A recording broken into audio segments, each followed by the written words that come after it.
Good evening, everyone. Welcome to the LNS Customs 125 here at Martinsville Speedway. Going to get our round of 4 set for championship race week next weekend here tonight. Handful of cars here taking the track here. As you'll see, Mikey Neal Jr. get back into a little bit more of his rhythm. Those road courses not doing him a good favor. As 18.93, that's going to set him on pole at the moment.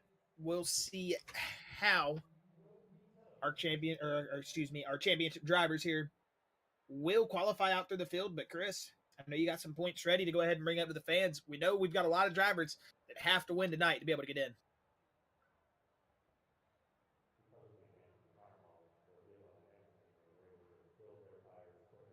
Sorry, Chris is having mic issues once again. It seems like every time. Every time. But I've got it now. Some issues. I got it now. Okay. So yeah, so you've had to fix it so much these last 2 days that I know how to do it now. Might as well, yeah. All right, let you get to those points though. Yeah, got the points pulled up here. We've got Zach Nichols currently sitting in the lead with a comfortable lead over his teammate of Matt Kemp. It is only 40 points, but those 40 points are a lot of points. And then if you look behind him, Gabriel Ellison is going to be in that third spot with 30-75. So he's starting to catch just a little bit. He's got 30 points that he's got to make up to be able to catch that second place. You got Brandon Holder, who's in fourth, who moved his way all the way up into that fourth place after a good finish last week. But then this is where we're starting to get into the nitty gritty. You got Doug Newbigging, who's a couple of points behind Brandon Holder, Wyatt Brackett, Mikey Neal, and Morgen Baird. They're all a little bit behind there in the points. So this is pretty much a win and get in thing. These boys have to really get out there and win it. Doug Newbigging, Wyatt Brackett, Mikey Neal, Morgen Baird. They've got to really get their A game on tonight if they're going to want to get into that championship 4. Yeah, A game is correct, Chris. We're going to have to see a lot of drivers really get out there and push. But Chris, we know we'll get to that 07 machine here in a moment. I know the Lucky Ducks are putting out a new scheme tonight. I saw John Bradley Pill post about it. I accidentally liked it under Bluegrass's Facebook instead of my own Facebook. So John Bradley, if you're watching, just know that I was the one that heart reacted on Bluegrass's Facebook page instead of anyone else. I thought I was on my personal page there, but oh well. Just want to let you guys know that 07 is looking very, very nice out here tonight. I was looking at all the schemes, but man, we got a lot of good race cars out here. Morgen Baird, he's going to be looking for some success here tonight. Oh, sorry, continue, Chris. I was going to say, he's one of those drivers that, like we were saying, he has to win to get in. He's currently sitting in that 8th spot, so he is in last place in the points. But, like we were saying, it's one of those things that it doesn't really matter where you're sitting in the points as long as you're in the front whenever it ends. Yeah, I mean, really, that's what you got to do tonight. You've got to keep your car clean, and we've got to be able to keep these cars rolling. I mean, if you're a driver tonight, you're looking for, I mean, realistically, it's hard to keep your nose clean here. We're just going to go ahead and say that. Everybody knows short track racing. We've seen it all week here. It's been just tough on a lot of drivers.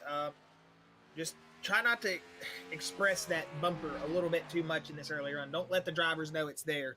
Just kind of cruise, I feel like. If any of my drivers are listening here tonight, if any advice that I feel like I could give that would work is just don't overextend your stay on that brake pedal.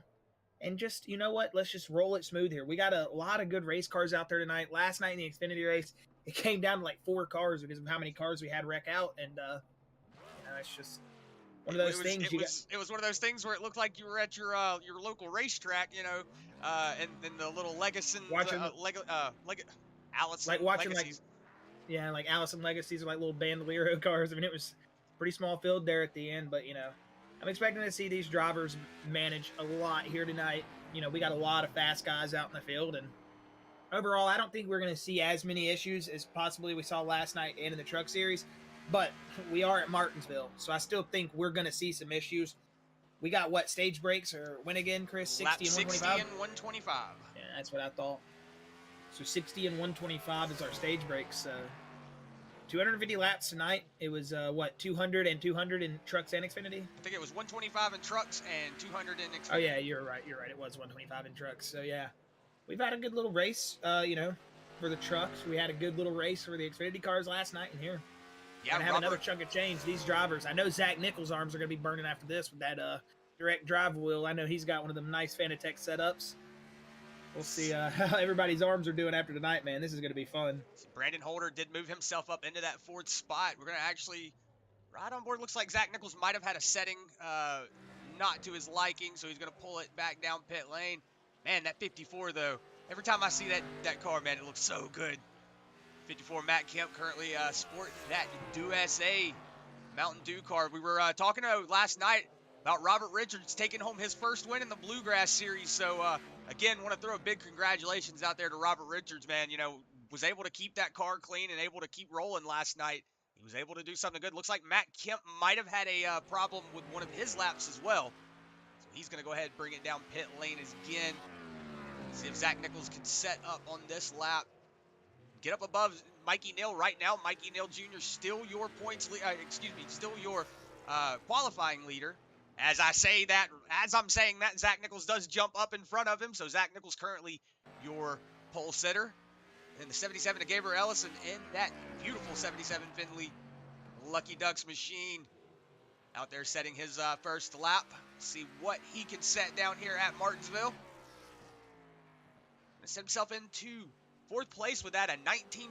So we'll see if he can better that lap here on the second time. I know a lot of these cars, you know, these drivers are having to try to get used to that brake bias, trying to get it set up. You know, these early on races, you know, the early on race is really where it's the easiest. You know, you don't really have to worry about your brake bias, but once you start getting those tires down into the marshmallow effect, as I like to call them, that's whenever that brake bias starts coming into a really big effect. As you see, Gabriel Ellison did move himself up into that 3rd spot. We're going to ride on board here with that one of Scott Fritz. Looks like he did have a little bit of a hiccup there on that first lap. You see him getting those tires a little heat cycled, trying to get it just a little warmed up there so he can get on that first lap. You see him diving down into the corner now. He's going to be taking it out for that first lap.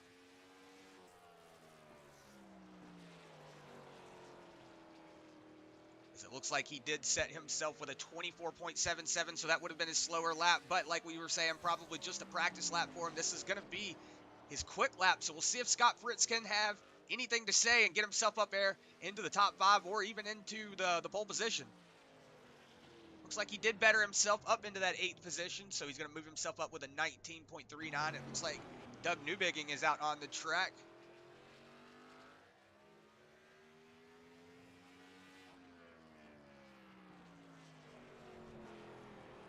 Setting his first lap is that 7 of Doug Newbigging. Also another one of those great looking skins. I love, like I was saying, Lucky Ducks really do love those skins that they have, man. A lot of really good race schemes on those race cars.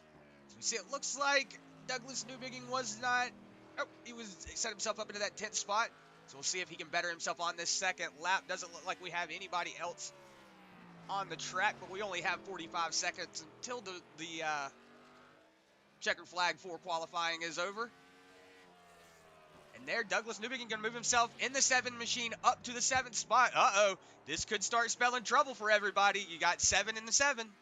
Ooh, you just need one more 7 and you're going to roll that lucky boy. As I see, just want to thank everybody for coming out on YouTube and Facebook. See John Bradley Pill saying huge thanks to Roasted Jim Coffees for helping Lucky Ducks grow. Looking forward to debuting their scheme tonight. I'm going to assume that is on the 07 of Cedric Hunter. Since I didn't. And I didn't get the chance to see it. And I see Nate Messner saying, come on, Chris. Let's go 21. Let's get a win, bud. Good to have you, Nate. And then Stephen Nichols saying, let's go No Chance Motorsports. Good to have you over there, Stephen, on YouTube. And there we go. The session's over. The grid's going to be set, and we're going to be going racing here. 250 laps here at Martinsville. This is going to be a lot of fun. Yeah, I think you're going to like this 07 once you see it pop, Chris. It's got kind of like an old school livery feel to it. It kind of makes me think of what's his name, Marty Robbins. I remember seeing it, and it was like when I was looking at it, I was like, man, that makes me think of a little bit of that Marty Robbins pink in there. It's not too much or anything identical to that by any means, but just that color and the way it pops, it made me think of that old school NASCAR scheme. But we're gonna see our field popping up here, and I know we've got a lot of nice cars here in the field tonight, and it looks like we have 6 drivers still left here to pop up. So we'll wait here just a moment, but it looks like we do have majority of our field up and running here in just a moment. But Chris, I know you said you wanted to go over some track temp and everything. Yeah, track temperature right now, 68 degrees. So this is going to be a cool track out here tonight. 66 degrees outside temperature with a 33% humidity, partly cloudy with a 3-mile-an-hour wind. So just a little gentle breeze out there. It's going to be a cool night here for racing. That's going to be a lot of fun. You know, like we were saying, the hotter the track, the stickier it is. But these cooler tracks, they start eating up the tires just a little bit harder, and that's whenever it becomes excuse me, is it the backwards way? I can't remember. It's when the tires get warmer. Cool tracks help with tire wear. I couldn't remember. It's been a while since I've raced. We can tell, obviously. Well, looks like we've got most of our field here besides Gabriel Ellison. So going here into the round of 4, or round of 8 elimination race here tonight. Going to our championship field for next week. It's going to be Zach Nichols on the pole, with Mikey Neal Jr. sitting on his outside lane in that P2 spot. Gabriel Ellison going to start here tonight in a P3 with Michael Sturgill in that P4 position. The 2 Lucky Duck Motorsports guys lining up in that second row. Then we're going to see Matt Grenier in P5 with Brandon Holder in that 6th position. And the other 2 Lucky Duck drivers, Cedric Hunter and Doug Newbigging, going to line up into that P7, P8 position. Looks like Doug's 7th, and then Cedric is 8th. There's that ski man I was telling you about. Looks very good. It's a popping scheme. We'll see it more throughout the race here tonight. Scott Fritz going to start P9 here tonight. Morgen Baird, excuse me. Had to get that. I got to break that again. He's going to start P10 here tonight. Brian Terry. P11, Matt Kemp, last week's race winner. Probably wondering why he's starting back here. He is locked in. He's going to start in 12th. Wyatt Brackett is going to bring you...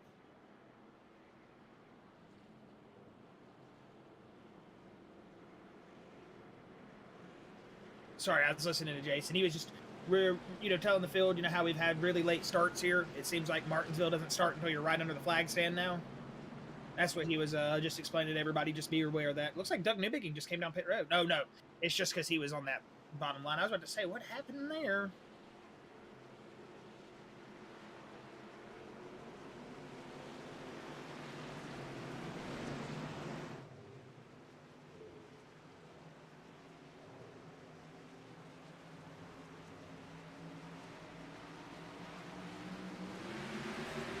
Green. We are racing here at Zach Nichols. Gonna fire up. Like that outside lane was a little bit backed up there, coming down the front straightaway, but it looks like Mikey Neal's gonna get a good drive out of turn 2. Already right now he leads into 3. So, he's at the end of lap 1. Who's gonna lead?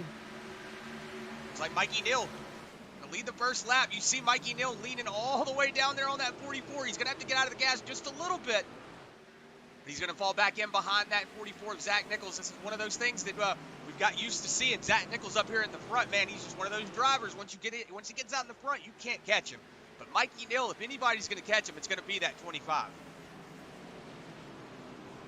As we see right now, Gabriel Ellison, that Lucky Ducks, number 77, going to sit himself in his starting position, 3rd place. Michael Sturgill right behind him.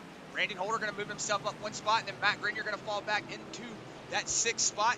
Doug Newbigging is going to be in 7th. That beautiful looking 07 of Cedric Hunter. Man, that car is definitely really good looking now the more I see it. He's going to be sitting in that 8th position. Scott Fritz in 9th. Morgen Baird, in 10th. Matt Kemp 11th.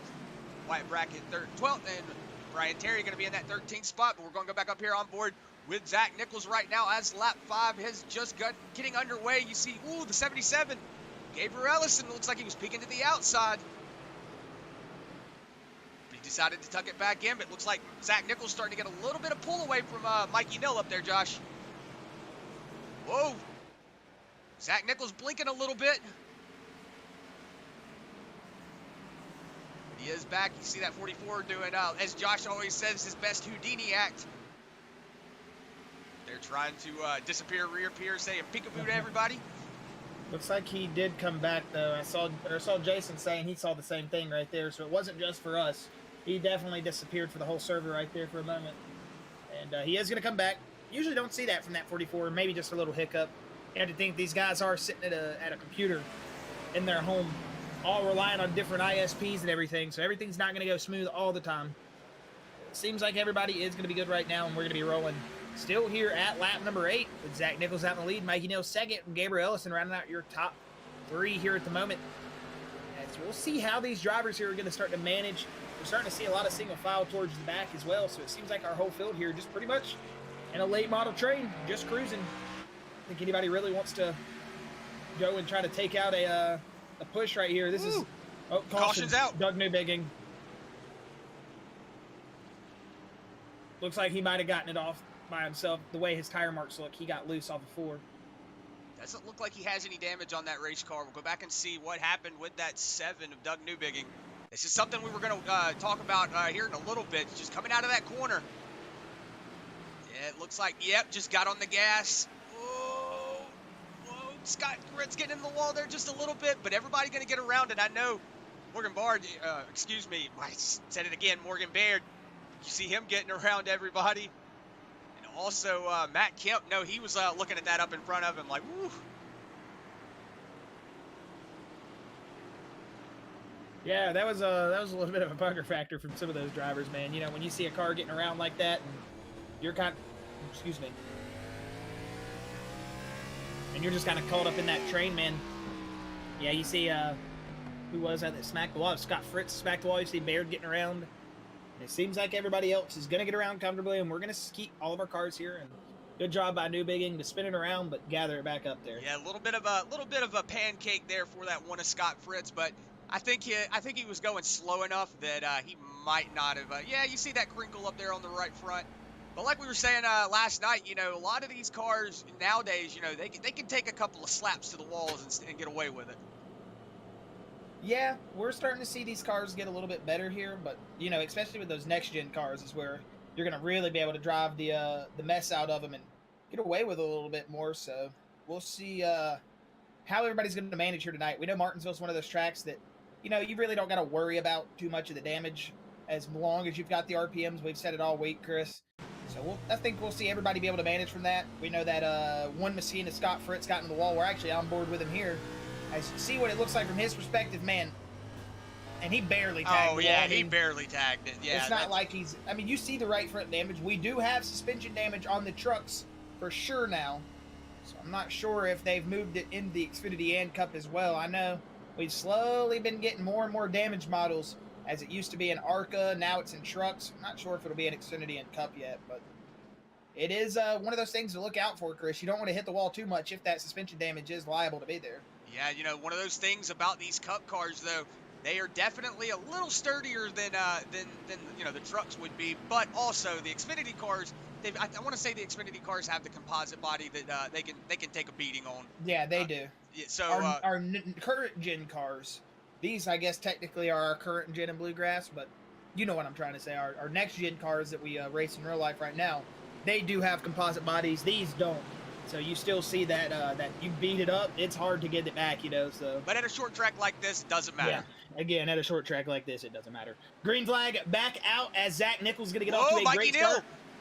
Mikey Neal had a bad start. Yeah, another start right there by Mikey Neal that just wasn't the best. We'll see how he's able to recover as he's now got Brandon. Oh, he's loose. He's going to snap it. Oh, my goodness. Mikey Neal had a moment right there. Great save from the 25. A lot of guys would have went up into the wall right there. He snapped. He lifted, gathered it back up, got back in the gas. Mikey Neal's still rolling. He let Brandon Holder behind. It looks like Scott Fritz just tagged the wall again by himself. As Mikey Neal, man, he's got the lucky duck guy, that 70 Michael Sturgill Jr. right on the inside. And he's got a battle here down the back stretch.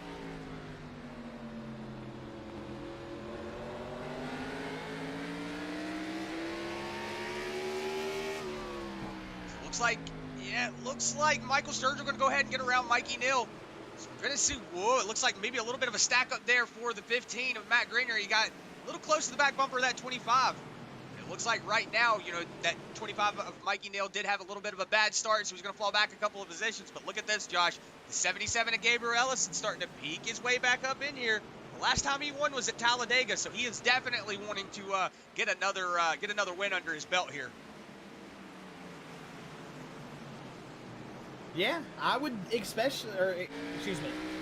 would love to see, you know, one of our championship drivers, you know, go up here and really try to push the effort. Gabriel Ellison's one of those guys too, Chris. It has shown speed on the 1.5s and the short tracks all season. He's been a hell of a driver, man. Gabriel has been one of those guys that's really been able to take it, you know, as much of the... Just heard somebody was leaning, I think he said 44, but... Looks like maybe, I want to say I saw the 21, or maybe it was the 10. Oh yeah, he could have said somebody else's name. It might have been the 10 or It the don't 21. matter either way. Looks like everybody's back right now. We'll see. You know, we do know sometimes that actual iRacing has had blinking problems. Yeah, it was. He said it was a 21. Yeah, you were right, Chris. Good job. Mikey Neal getting a little up into the wall there, scratching up against the edge. But you don't see any damage on that car. He's trying to make up as much position as he can. Michael Sturgill trying to hold him off. And up in front of him, Josh, another driver that we don't really see up in the front up until pretty much the end of the race. You know, that when everybody's kind of got their car. Whoa! Mikey, Matt Green, you're getting loose back there. Looks like good hands-up awareness from the 07. Able to get by. Looks like the 21 having a little bit of blinking issues. Getting away. Wyatt Brackett up now. There comes that Matt Kemp machine. Locked into the playoffs. He doesn't really have to race hard here. You know Matt Kemp, he's a racer, Chris. He's going to get up there on that wheel when he sees the opportunity to. And he's going to get past that Wyatt Brackett here and clear him as you see that 7 of Doug Newbigging trying to work his way back to the field. We're going to go back here and watch what happened to this 15 of Matt Grenier coming out to turn 4. Just got into the gas, loose. Snap, hit the wall in the 07. The 1, good awareness by them. The 1 even could have had a bad, bad problem right there. Yeah, but like we were saying, another one of those just loose bugs. Everybody getting on the gas just a little too soon. Coming out of the corner, that's going to really get that rear end, unsettled. You're going to heat those rear tires up, and then the next thing you know, you're going to be driving on some roasted marshmallows in the back. 'Cause that's basically what it feels like. You know, it feels like you're just kind of rolling around on marshmallows. It looks like the 77 of Gabriel Ellison starting to close up just a little bit of space to the 44. Zach Nichols did have almost a second gap over that 77. Now he's closed it down to almost a half a second. So 77 starting to put a little bit of pressure on that 44. But also, speaking of pressure, that 31 is all over the back bumper of Gabriel Ellison.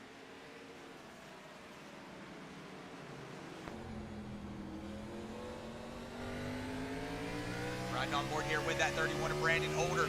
Currently behind that 77, as you see, going here into the turn, having to get really on those brakes, get the car settled up, because we were seeing last night, a lot of drivers were just self-spinning, getting into the corner. You get on those brakes a little too hard, and, you get the rear end of it unsettled. But, here at this track, like we said, look at just this short runway. You have about 2 or 3 seconds to really think, and then you have to get on the brakes again, start getting down into the bottom of the corner. And then you have to start worrying about, is the car going to keep going? Is it going to start drifting back up to the top of the track? It's one of those things where you're pretty much in your head the entire time you're racing. And that's one of the things that you really don't understand about, yeah, everybody can say, it's just a video game, but you still have to put a lot of strategy into this and still have to put a lot of work and effort into it, and it is very physically demanding. Yeah, very physically demanding indeed, Chris. I'm sure those guys that are on the direct drives out in the wheel, or the direct drives out in the field tonight, definitely probably having definitely a tough time right now. You definitely get up on that wheel and those elbows, not elbows, but I mean your elbows are out of a track like this 24/7, but them biceps, man, forearms, everything. Yes, I heard Jason. Jason said, Chris, it's a video game, or says not a video game. It's a simulator. Okay, I'm sorry. I apologize. Somebody's gonna have to get mad at you every time you say that. You can't say video game and iRacing in the same sentence without fighting coming into the next sentence. So we'll see how this 77 and the 31 here rolling it out of turn 2. It looks like Brandon Holder, man, he's had a good car here, just not able to really stretch those legs like the 77 or the. Jason said it's not allowed. You can't say that, Chris. Well, I'm sorry, Jason. I do apologize then. It is a simulation. Oh, it's the 7. I was going to say, it looked like the 70 was trying to make a move on the inside of Brandon Holder, but he decided against it. And Jason didn't say this, but I'm going to say it for him, Chris. And he's going to simulate. Oh, yeah. Jason just said he's kidding, obviously, but looks like the one's not, man. He's around. I was going to say, though, put some words in Jason's mouth. He's going to simulate a butt kicking for you. You keep messing with iRacing like that. Man, we're going to have to see what happened to the one of Scott Fritz. So I heard Matt Kemp say something. I bet they tapped each other a little bit. Or no, did he? Or did Scott Fritz just get in there hard? I don't know. It doesn't look like either of them have damage. Good heads-up driving from everybody. Good job there from Scott Fritz. He got up in those marbles, was able to keep the car underneath him, able to keep it out of the wall. Doesn't look like there was a lot of damage. If there was a bump, we'll see if we can go back to Matt Kemp here and see if we can see what happened. So slow it down, see if there was like any kind of bump there. If it was, it would have probably been netcode. Because it doesn't look like he has any damage. Neither of them have damage. That's what. I don't think he got anything. And right there, yep, it was a netcode bump. Yeah, I don't know. You can see the car shift over just a little bit right there. See it just shift over a little bit. Oh man, hitting that curb. He is definitely lucky that he didn't get up into that wall.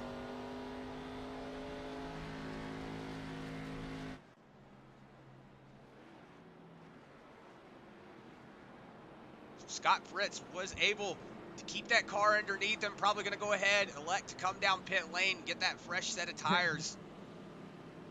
You know, when the guy you possibly just wrecked pulls up behind you and then goes flying into pit road to your left, you just think, oh, God, please don't swing back up right at me.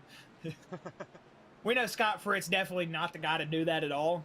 But, man, if you could you imagine if we saw Scott Fritz retaliate? That'd be awesome. That'd be like the, you know, it's like the quiet kid that, not that quiet kid, but the quiet kid that'll just stand up for himself one day. Jesus.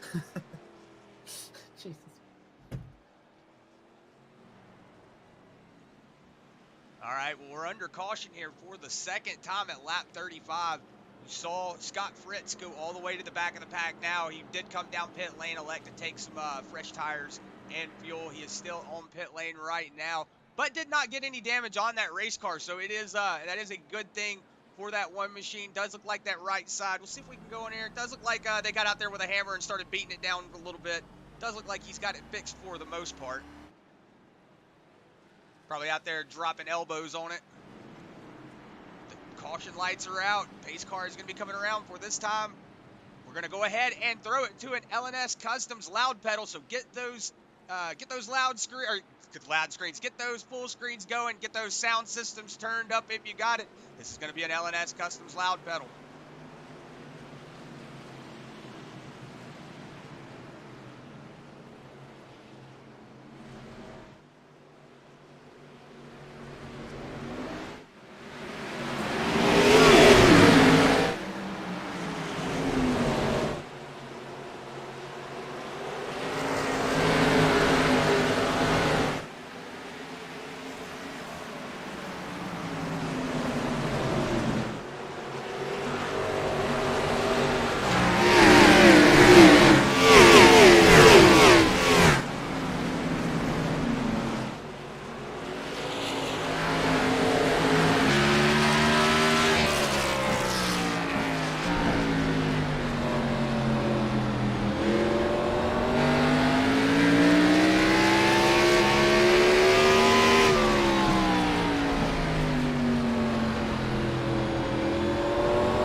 And we welcome you back from that L&S Customs loud pedal.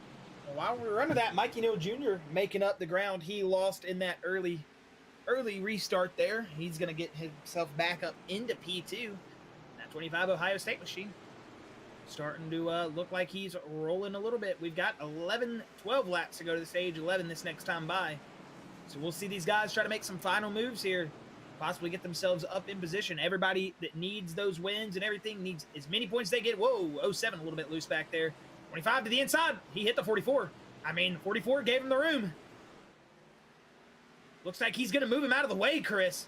And that's now going to open up the door for Doug Newbigging. That might be probably the most aggressive move we've seen so far this race. And, man, I mean, the 44 opened it up.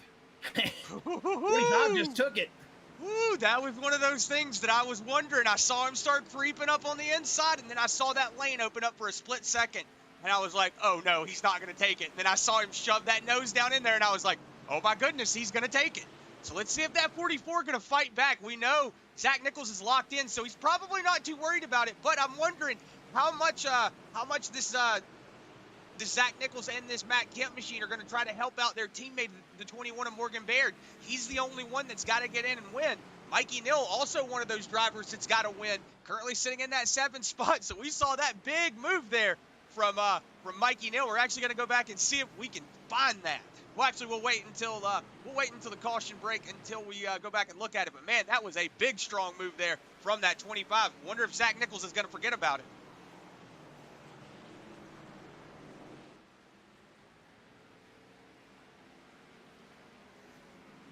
Yeah, I'm interested to see how that 44 is going to come back if he gets up behind the 25. I mean, maybe it's one of those things. He realized, okay, I kind of left that door open. The 7 of Doug Newbigging going to get a little bit loose there off a corner exit as he's going to roll it into turn 2. Coming up to 6 laps to go to the stage. It's going to be Mikey Neal, Doug Newbigging, Zach Nichols, your top 3 here. As we're coming up to our first stage break of the night, we'll see who is going to grab the Blanchard's toe in stage 1 as Mikey Neal is rolling right now after a little bit of a bump and pass right there to the 44.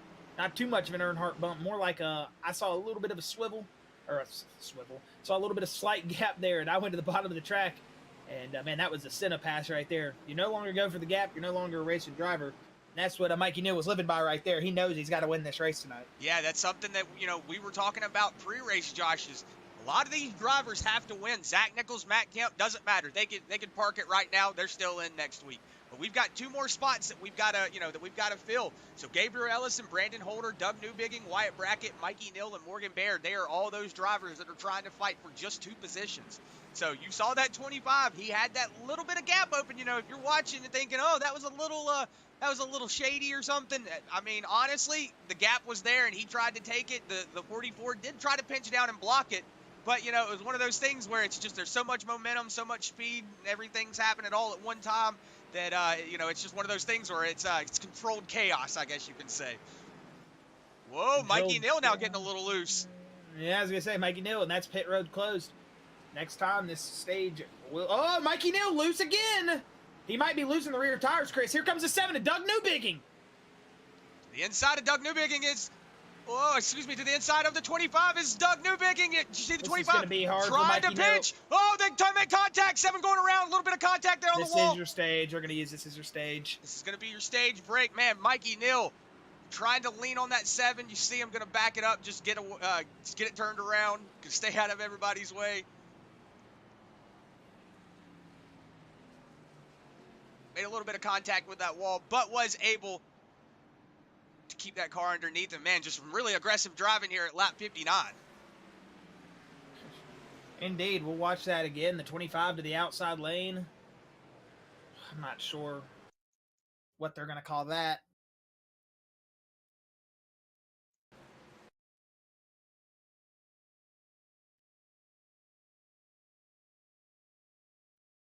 If it looks to me, it looks like the 7 might have been getting a little loose off a corner exit, and he kind of just slowly drifted up into the 25's quarter panel. Well, Chris, while we're doing this, we've got a race coming off pit road here in just 1 second. We'll see what race control decides to deem that. It looks like that 44 missed his pit stall, but he is in it getting serviced. Looks like the 25 of Mikey Neal going to win the race off pit lane. 77 of Doug Newbigging. Whoa, the 44 getting stopped up. Man, big kerfuffle there. Looks like maybe the 44 might have not been able to get it to go in gear or something like that. It really did stack up everybody, but man, Mikey Neal Jr. is going to be your Blanchard's Towing Stage 1 winner, so we'll have a word with him once he gets caught up to that pace car.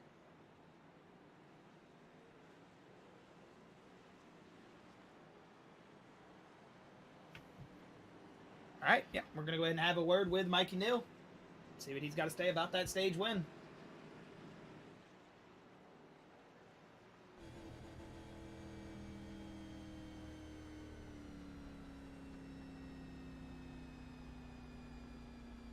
Mikey Neal, Chris and Josh up here in the booth. You got a copy, buddy?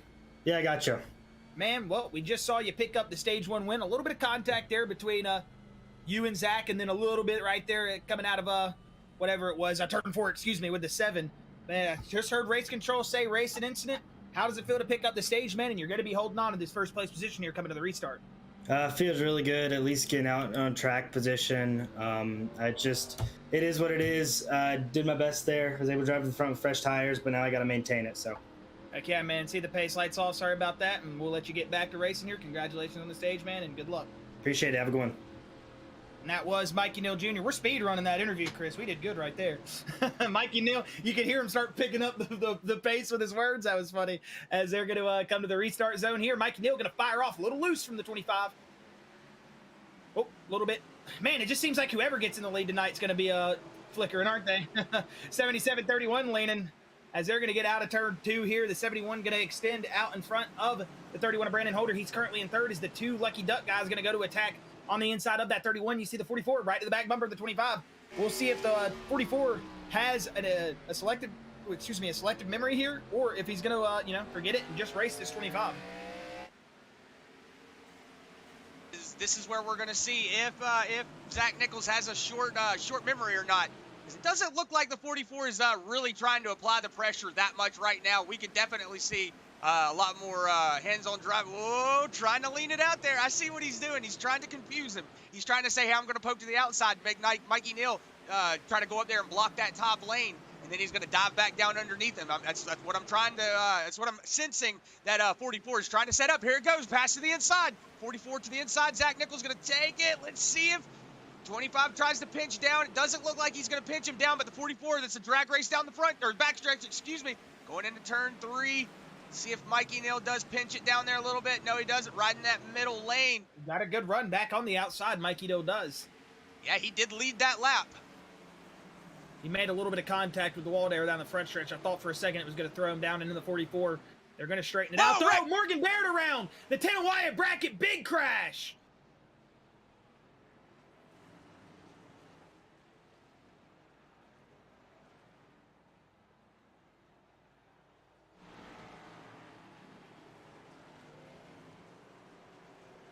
Oh man, Wyatt Brackett now doing his best late model impression. Modified, excuse me, that's what I meant. So we're gonna go back on board here with Wyatt Brackett, see what happened from his point of view.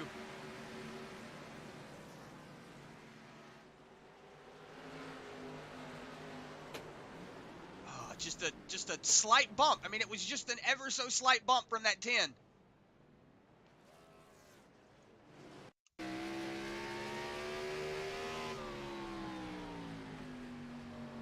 It just boop.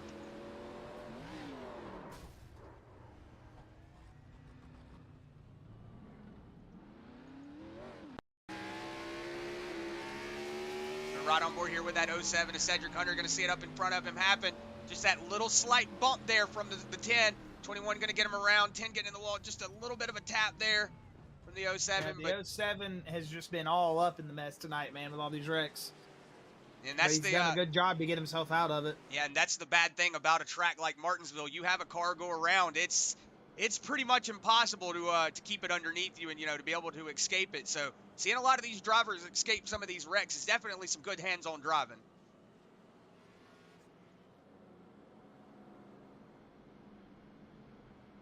So right now we're under caution. We're going to go ahead and take a moment to step away and get a word from our sponsors. So don't go anywhere, and you won't miss any of the action.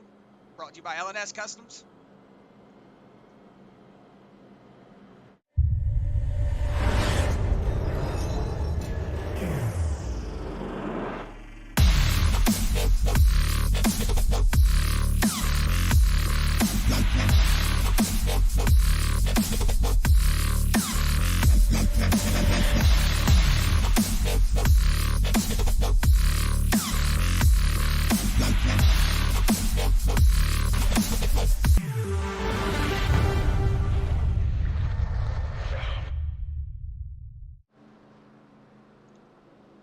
tell that was a short little break there because I did not notice that the pace lights were off. So pace lights are off though. We see Zach Nichols getting ready to bring us to the green. Mikey Neal on that outside lane. You see the 77 of Gabriel Ellison, 31 of Brandon Holder sitting in that third and fourth spots. Let's see if Mikey Neal can get a good start here. Restart line, green flags out, 44 off to a good jump. Looks like the 25 did get off to a good jump as well. But look at that, Brandon Holder going to go ahead and shove it down into that inside lane. Looks like Mikey Neal got stuck on that outside lane, but we have seen that 25 really roll in the outside lane a lot better than that inside lane. Yeah, and Gabriel Ellison taking it to the inside lane. Look at the 25. Whoa, one of Scott Fritz around now.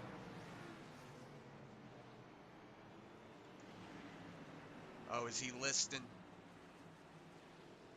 Okay, doesn't look like it. I thought he was pulling the same move as who was that last night that was basically crabbing, or was it a truck that was crabbing? That was Taylor Peacock. Yeah, with the Taylor Peacock machine Monday night, he was crabbing down the racetrack. Just good to see that Scott Fritt's still rolling. But we'll go back and see what happened with him. Doesn't look like I have a marker, so we're gonna have to go back just a second.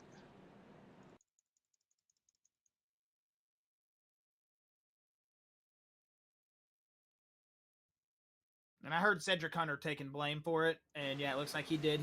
He asked for the end of line penalty, said that was his fault. We'll see what happens there. Looks like Scott getting into the corner. He's arcing it from the bottom of the lane. Looks like the 07 was loose a little bit right there, or he just might be getting, I'm not sure, just maybe extended his brakes a little bit.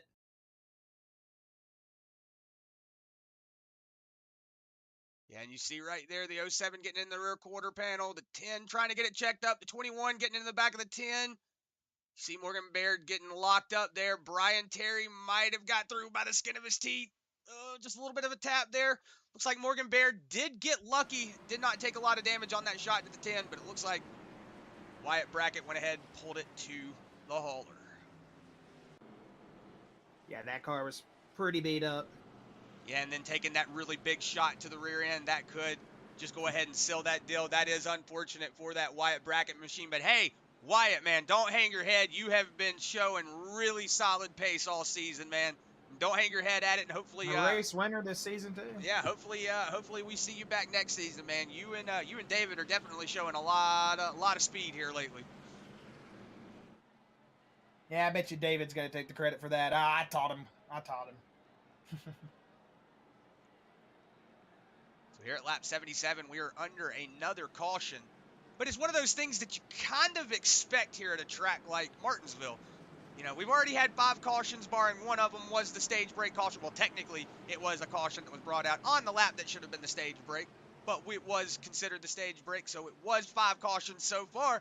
But, man, this has been an interesting race so far. We've seen Zach Nichols and Mikey Neal really battling it out. But that 77 of Gabriel Ellison did get around him. So now let's see if the 77 can get off a good jump, because we know that 44 is definitely really good at jumping the start. And there he goes. He's going to fire off good, Chris. 77 of Gabriel Ellison's now going to be back under pressure. The 25, they've switched roles here. It was 25 to the inside, 77 to the inside, 25 to the outside that last time around. The caution has flipped him around, and now Mikey Neal's saying, hey, buddy, now I'm on the bottom. Let's see how he can do on that bottom lane. It looks like the 77, just great drive out of the corner. Yeah, it looks like the 25 might have got checked up a little bit. You saw, looks like the 31 of Brandon Holder had to get on the brakes just a little hard there to keep from getting into the rear end of the 25. It looks like that outside lane, though, Josh, is starting to really pick up a lot of speed. That middle to outside lane for these Cup cars are definitely showing me that that's where they're supposed to be. A lot of these drivers taking that inside lane, you're noticing they're getting a little loose, having to get out of the gas. That outside lane is able to kind of roll through it, just, or say outside the middle lane, is able to kind of roll through it just a little bit easier than the inside lane. They're having to lift out of the gas, use maybe a little bit of brakes to slow them down as they're coming into the center of the corner. Looks like Brian Terry getting a little washed up back there. The 07 gonna go ahead and get around him. Looks like he just had a issue where he drove into the corner there just a little too hard. But it looks like he was able to keep it corralled underneath him. But we're going to go back up here on front. Man, Mikey Neal, big drive in behind that 77. He did have to get on the brakes really hard. But, man, that 25 is definitely trying to show that he is trying to get this done. So, taking home that stage 1, he's trying to take home that stage 2. He's trying to get as many points as he can. Yeah, Mikey Neal looking like a good driver here tonight, man. He's got a great race car under him. But Gabriel Ellison now He's retaken that second place. He's going to try to get up there and battle Zach Nichols. You see the 31, the 70, and the 54 all in a train right here. Doug Newbigging, then Grenier, Baird, Hunter, and I want to say behind him is Scott Fritz. It is. So you've got a good little train of cars right here. They're back in that single file train. We'll see how they're going to manage here. I would expect some drives to try to go up here and pass here soon. We're not necessarily right about to be at the last stage, but we're getting closer and closer.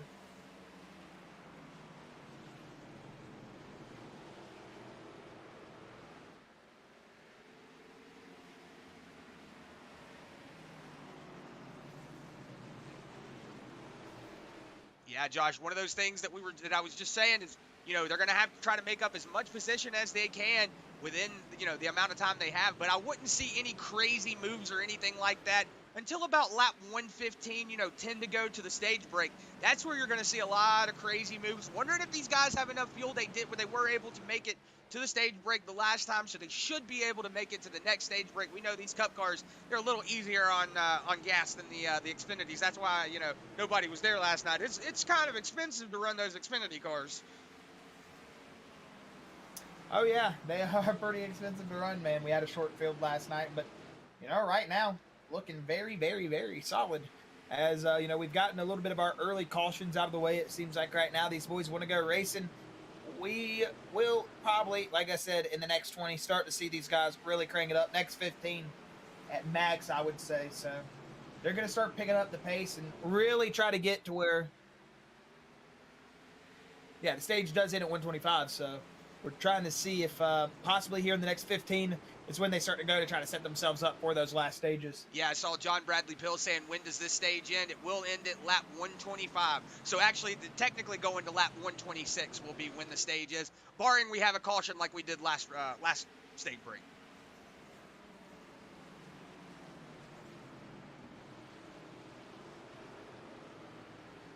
Looks like Zach Nichols is starting to do what Zach Nichols does best. He's starting to put a little bit of pressure, a little bit of space between him and that 77 of Gabriel Ellison. And it looks like the 25 of Mikey Neal is still trying to hang on to that second position as well. We know he is one of those drivers that just has to get in here and win. Brandon Holder, one of those drivers that has to win. He is a little further up in the points. So he could be on a little bit of a safe bubble, as far as it goes for that one driver that does have to win and get in. So it's one of those things that, it really comes down to, whoa, Scott Fritz around again. Looks like we're not caution out yet. Caution is out now. Maybe not able to get that race car started up. Sometimes whenever you're backing up into a wall and you come to a stop, you got both feet on the brake and the clutch. Sometimes you just you got both feet just planted on the brake pedal, trying to stop as hard as you can. So maybe that was what happened, and you hit that wall, you stop, and then it kills the car. You got to crank it back up, get it going, probably something like that. But we'll go back and see what happened with that one machine of Scott Fritz.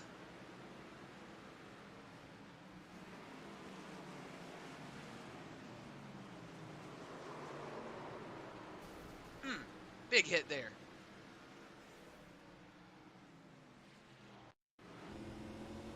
Right on board here with Scott Fritz. Just see it from his point of view. See if we can hear what happens with that car. Yeah, just got on the brakes a little too hard. Big shot there. Ooh. Oh, I see what it is. He saw Brian Terry coming, did not want to pull down in front of him, and that's what brought out the caution. Yeah, once you get parked up on that track, after a little bit, it's going to eventually reset you. So it's honestly better that one did stay up there. Most time you'll be watching league races or whatever. Like normal races, and people will just whip down in front of the cars. It's good on that number one. That's just something you don't normally see in races. People normally just kind of whipping out in front of everybody. Oh, it looks like Brandon my words just got all twisted up. Zach Nichols, Gabriel Ellison, Brandon Holder, Morgen Baird, Brian Terry all down pit lane. Looks like Scott Fritz also coming down pit lane, taking a little bit of fuel, tires, maybe a little bit of damage repair. This is a short track, so don't have a lot of time to get damage repair on a track like this.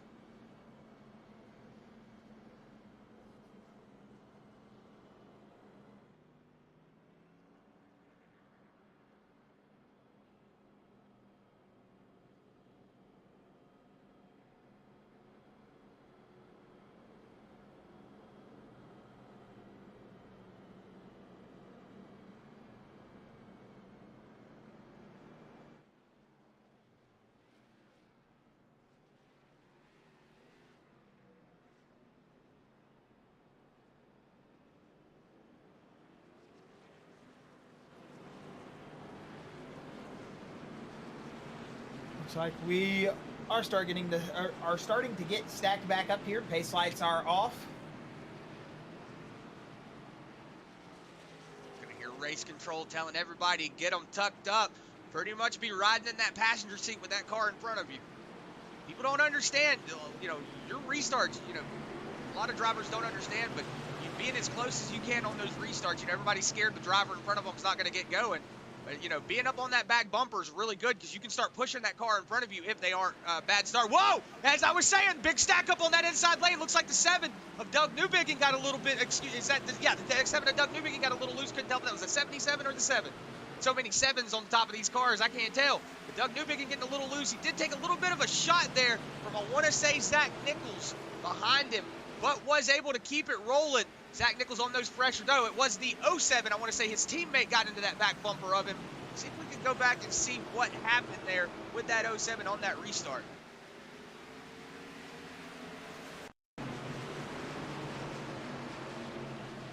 Well, it was a Lucky Ducks outside lane. It really was, yeah. Yep, just got 7 got loose. Yep, 7 just got loose, and that's what stacked it up. We're going to go back live, though. The 54, look at that. Matt Kemp now on that back bumper of Mikey Neal Jr. So a driver we haven't talked about all night tonight, now on his way up into the second place position. But behind him, Michael Sturgill getting a little loose. Man, everybody just trying to battle for his best position as they can. But now we're going to see, is that 54 going to be as nice as the 44? We saw that 54 starting to lean all over that 25's back bumper, but look at that. Big move from the 44 on the inside of the 70. He has pressure tires. This is where we were talking about now. 25 laps to the stage break. Who is going to make the moves? Who is going to make the position up? Looks like the 44 on those fresher tires does have the better momentum, but with his teammate behind him, you wouldn't think that he would make too many crazy moves, but on that outside lane is that 44. It looks like the 54 going to go ahead and just let him get, whoa. See the 70 of Michael Sturgill back there getting a little sideways, doing a little bit of mangiing down the back straightaway, but the front straightaway, excuse me. But here it goes, the 44 on the inside of the 25. Matt Kemp there to kind of pinch Mikey Neal off, not give him that room to get back down. Whoa, we're around to the 77. 70 off the front of bumper of the 77. Man, these Lucky Ducks are just not having good luck, even with their own teammates here tonight.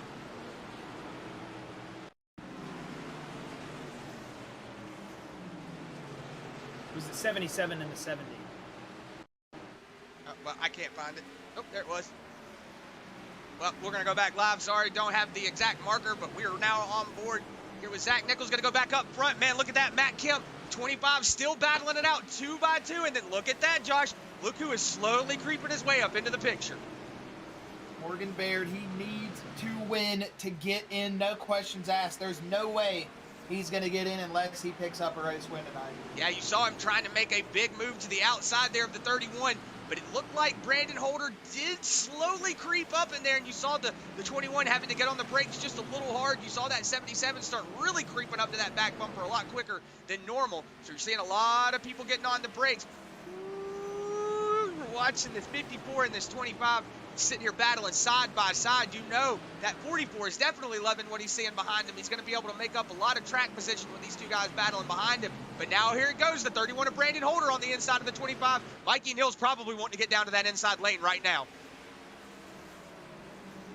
He's one of those drivers that did not come down and take tires, so he's definitely on a different tire strategy than that 31. Also, the 21 of Morgen Baird also came down and took tires, so that's where you're seeing this fast speed from that 21. Oh, now we've got another No Chance Motorsports teammate on the back bumper of that 25. Like we were saying, let's see if any of these No Chance boys got a short memory. Looks like the 21 all over the back bumper, though.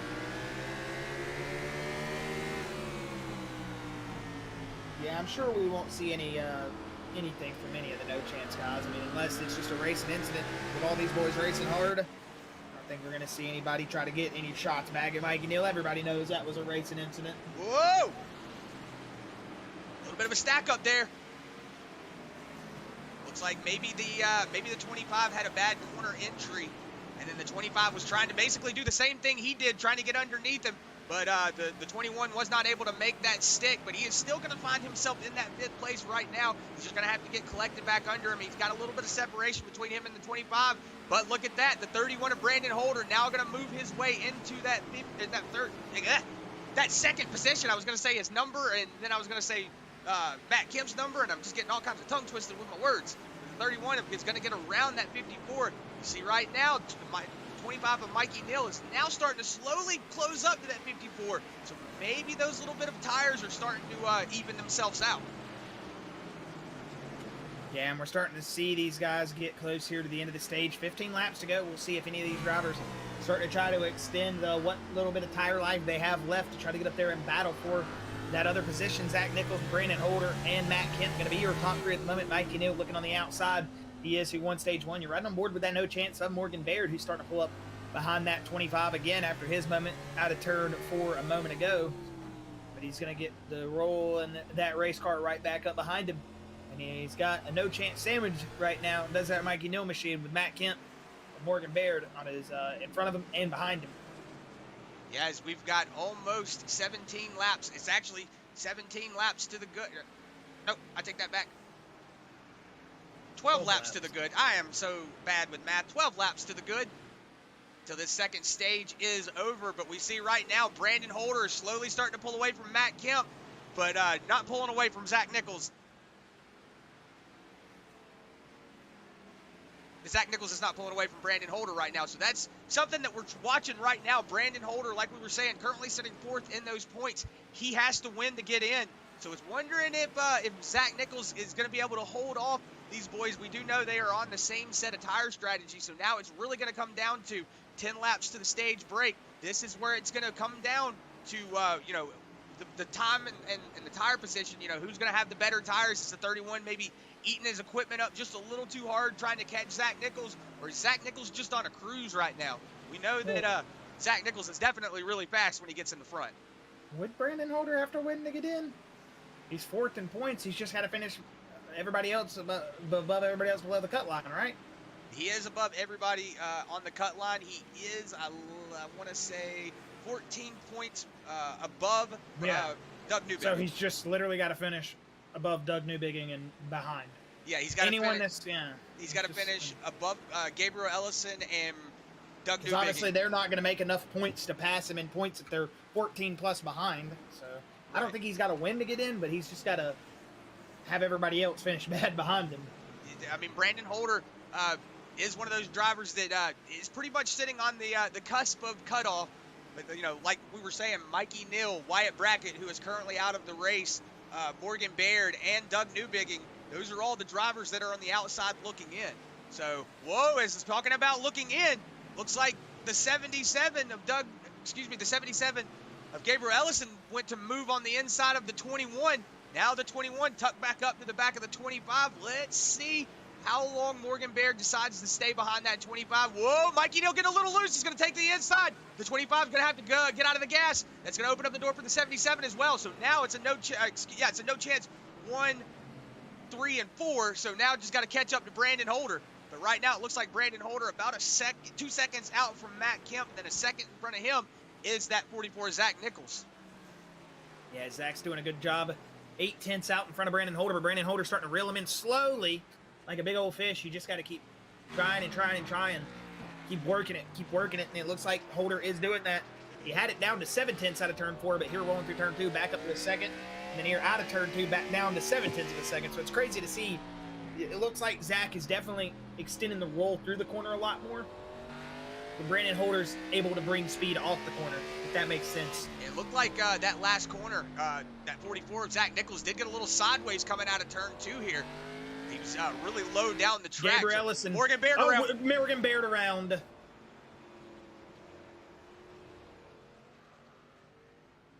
Whoa. Yeah, that was really close.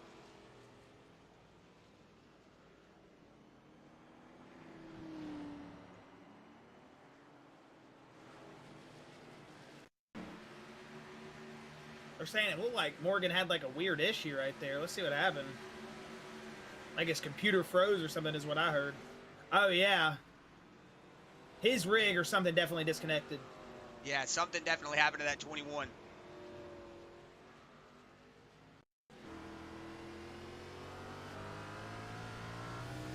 He said something, but I wasn't able to understand. Give me 1 second. Let me see if I can go back and hear exactly what he said. See there, it doesn't even turn or anything. Man, it won't let me go out of broadcaster mode anymore. I can only stay in slave mode. I can't go into local. That's weird.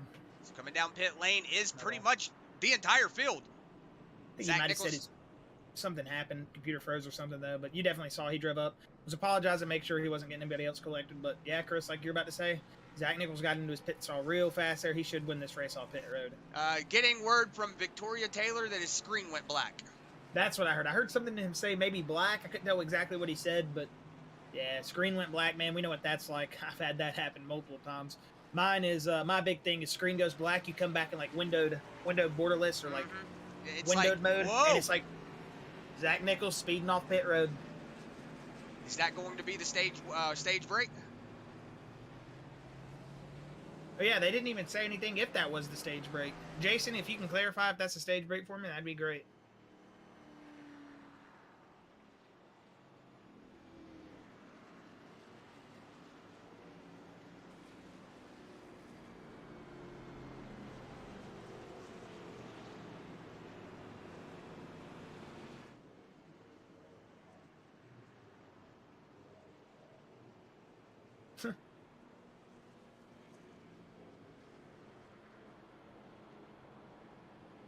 Yeah, as I see John Bradley Pill saying, scary wreck, but we're real cars, look like a brake failure on IRL.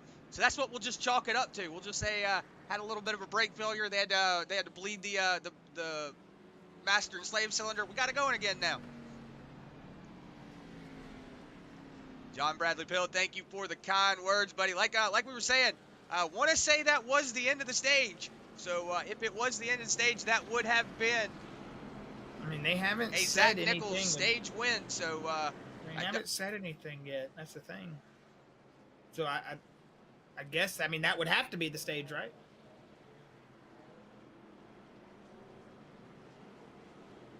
Okay, yes. 100% that was a stage. Okay, so that would have went to the 44 Zach Nichols. We'll see if we can get a word with him. The next, if we do have another caution, we will bring him up for an interview. His pace lights off. The pace lights are off. So what we will do is we are going to go. Okay, so it looks like Zach Nichols actually had a speeding penalty. He's to the back of the back here. Just wanted to say that before we kept going. I was assuming you were going to say we're going to go to an LNS Customs loud pedal here. We are. All right. We're going to go to an LNS Customs loud pedal here. Get those volumes cranked up. Full screens going. Enjoy these sights and sounds here for our final loud pedal here before we go green flag, hopefully, for the rest of this race. But green, green, green. And enjoy those LNS Customs loud pedal. Ooh, Brandon Older.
And we welcome you back from that LNS Customs loud pedal. Well, we see under that Zach Nichols having to make up a lot of time. Looks like he's already gotten caught back up a little bit to the back of that pack. We saw Morgen Baird have some sort of issue. He pulled off down pit road. Not sure what happened. We'll see if anything happens here.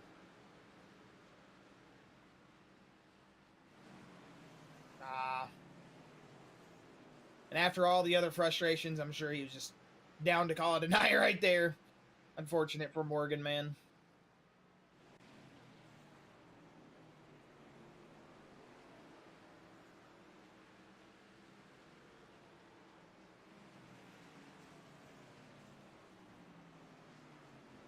It looks like that 21 did bring it down pit lane. You know, good hard fight from that 21. But you know, like we told Wyatt, you know, really good drive there from Morgan. You know, congratulations on making it to the top 8, man. And hopefully we got you here next season. That'd be really awesome to see those No Chance boys come out here and try to take it on again.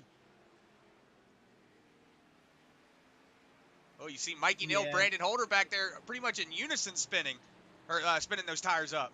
And I was going to say, Chris, you know, Morgan has had just a tough season, and to even make it as far as he has is just shows the grit and determination he's had behind the wheel. He's had a lot of adversity. Yeah. Been caught up in so much of the mess, dude, that wasn't even anything to involve him.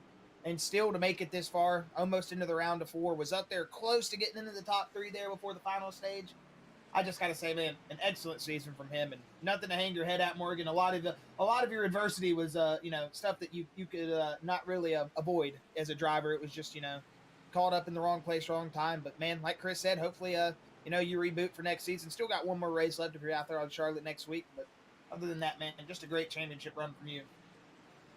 Yeah, great championship run from all the drivers. Every driver from the top 16 to whenever we first started the season, like we say, it's one of those things where we love Bluegrass. We love calling these races. We love doing all of this. So it's one of those things that are definitely a lot of fun for us to do. We have no driver bias. We pretty much want everybody to get out and win. Doesn't matter what your name is. Yeah, you got to only have cool names for us to want you to win. Travis Twitty. Oh, Doug Newbigging around. Oh, no, man. Doug has not had a good night here.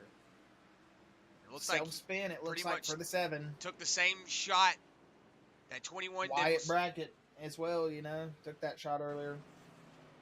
See, going here into the corner. Let's see if there was a help from the 44, or looks like, just getting a little loose. Oh, Zach having to get on the brakes there, man. Just nothing he could do at that point. Just got on the gas a little too hard. Got the rear end out from under him. And you see, that's just a tough shot there from the 7. Ugh.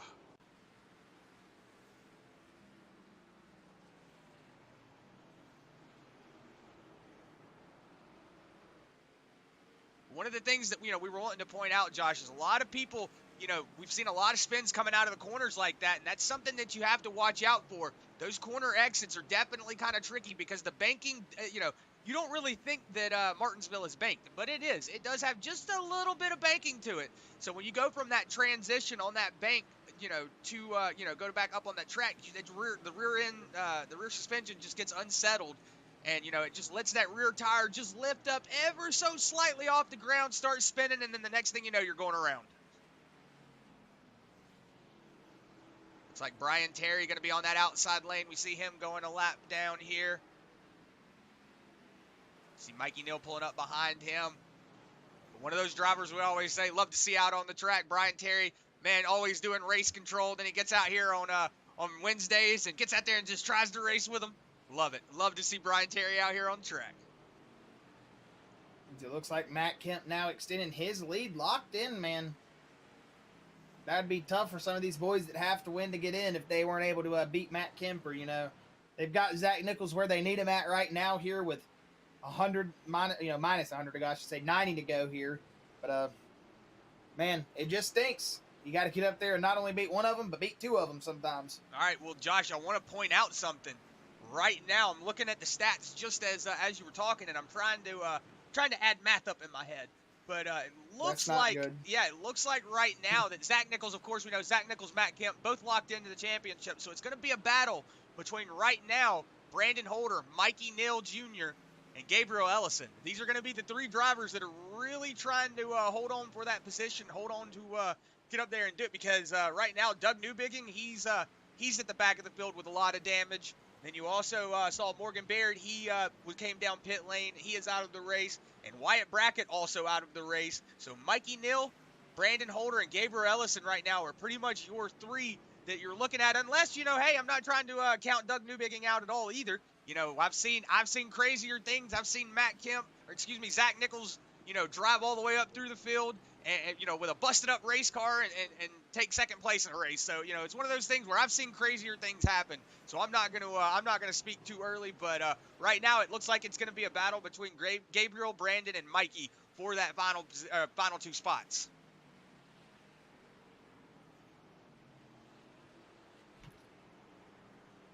Yeah, it's gonna be a crazy battle here to the end, and man, and I really don't know what to expect. I mean, we've seen Mikey Neal dominate the early half of the race. Now he's sitting in 4th. We saw Zach Nichols dominating. He took the speeding penalty, hasn't really recovered all the way. He's sitting 7th. He made up some position, but he's 5 seconds back from Matt Kemp here. Matt Kemp's locked in, and he's up here leading. Gabriel Ellison, he's looked strong all night. I mean, it's just one of those nights that really you're not going to know until these final pit stops here in these last runs who really has the car. Everybody's just kind of managing and maintaining right now, so we're really getting kind of a false sense of everyone's cars, I would say, at the moment, because at any moment once they get new tires on, really it could just fire back up, and the guys that were fast early can be fast again. But when these track temperatures change, the outside it gets dark, I don't know why I said it like that, but when it gets dark outside is what I meant to say, or getting darker on track, you get lower track temps, you get cars that come alive more, you get drivers that come alive more.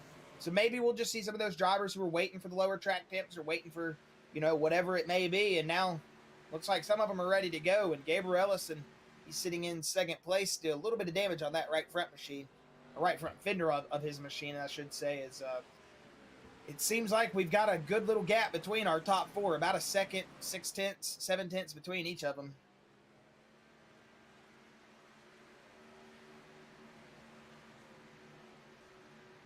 Yeah, you see Brandon Holder, though, Josh, starting to lose a little bit of time to Gabriel Ellison. Like you were saying, about 8/10 between the 3 cars up in front that are having to try to get this done. It looks like Doug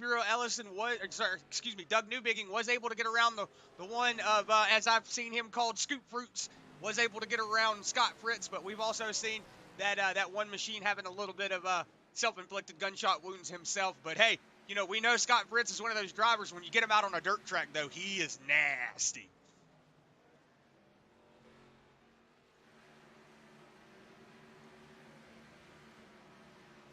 So it looks like still, man, Brandon Holder falling off a little bit more. He was 6/10 to Gabriel, but ever since I was talking about it, he's now back to almost a second. So it looks like either Gabriel's gaining some speed or Brandon's losing it.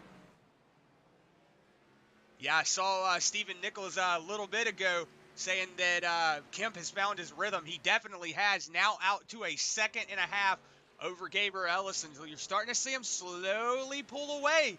He's really getting that fresh air. You see Zach Nichols, he is kind of trying to fight through that pack, though he did have that little bit of hiccup there on pit road. It did send him to the back of the field. Almost had a really troubling time there as that 7 of Doug Newbigging was going around.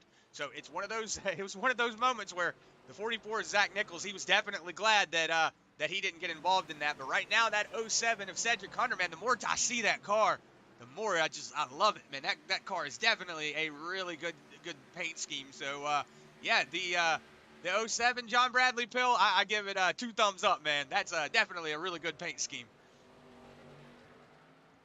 Yeah, all the Lucky Ducks usually have some good paint schemes, man, tonight. I got to give them all credit. All got some nice-looking race schemes out here tonight. Gabriel Ellison looks like he is starting to catch Matt Kemp, Chris, now under a second. I was about to say, it was almost 2 seconds, and now it's under a second. So maybe the 54 Matt Kemp starting to eat those tires up just a little bit. He did have that big gap. Well, one of the things that people don't understand about, strategy and racing is that, people don't understand that, they think, you just got to go fast. But there's an old saying that slower is faster. And sometimes going slower around a corner gets you around the corner a lot faster. You make less mistakes. You're able to hold a little bit more momentum. And sometimes if you just go, flying into the corner, you have to get on the brakes, sometimes a lot harder than you want. You start getting flat spots on those tires. The 54 looks like he might have got a little loose in the corner entry, but he did get it slowed up. And he lost a lot of times, 3-4 tenths almost right there to Gabriel Ellison. Yeah, looks like he is going to extend it just a little bit, about a tenth more. This is starting to get interesting. Now we're getting into the closing half of the race. Under 75 laps to go. Who is going to walk away and be in that L&S Customs Final Four? And who's going to walk away with a championship? Right now, it's looking like we know Matt Kemp and Zach Nichols, of course, like we said, locked in. But is it going to be Brandon Holder, Mikey Neal, Doug Newbigging, or Morgen Baird and Wyatt Brackett, and Wyatt Brackett all out of the race? So Doug Newbigging, Mikey Neal, Brandon Holder, Gabriel Ellison, those are the guys fighting for that last 2 spots. So only 2 of those names are going to be able to get in. And that's where things are going to start getting really interesting, is we're seeing Matt Kemp looks like he is starting to overextend those tires just a little bit. We see him getting a little sideways. We're going to ride on board here with that 77 of Gabriel Ellison, just see if we can see anything that's going on from his point of view. Looks like the 54 is getting a good arc into the corner, but man, the 77 is just making up a lot of time in the middle of the corner, but out of quarter exit, the 54, like I said, the 54 might be going a little slower into the corner, but he's also able to get out of the corner a lot faster because he's not having to slow up as much as the 77. So this is one of those strategy things that people don't really understand, but it's really coming down to a game of attrition right now, where these boys are going to have to really throw all of their strategies into it and try to, basically, like Josh always says, throw the kitchen sink at it and do anything they can to make up that track position. Yeah, you've got to try. You've got to really try here, and we're coming up close to, getting into those final moments of the race, and it looks like Gabriel is slowly tracking him down now. 5 tenths. You can really see that Matt Kemp machine in front of him here. He's going to have to really start finding the speed here. Those tires are probably so bad, man. I feel for those guys having to drive right now. It looks all fine and dandy through the corner, but as soon as you start going straight, that thing wants to go left, right, up, down, R1, L2, L1, R2, left, down, right, up, whatever you want it to do. I mean, it goes out there and does everything. I mean, a car gets wild down the straightaways. It might look like it's not that bad, but Gabriel just got a good handle on the car, and I see Michael Sturgill Jr., he was 5th place. He just came down pit road.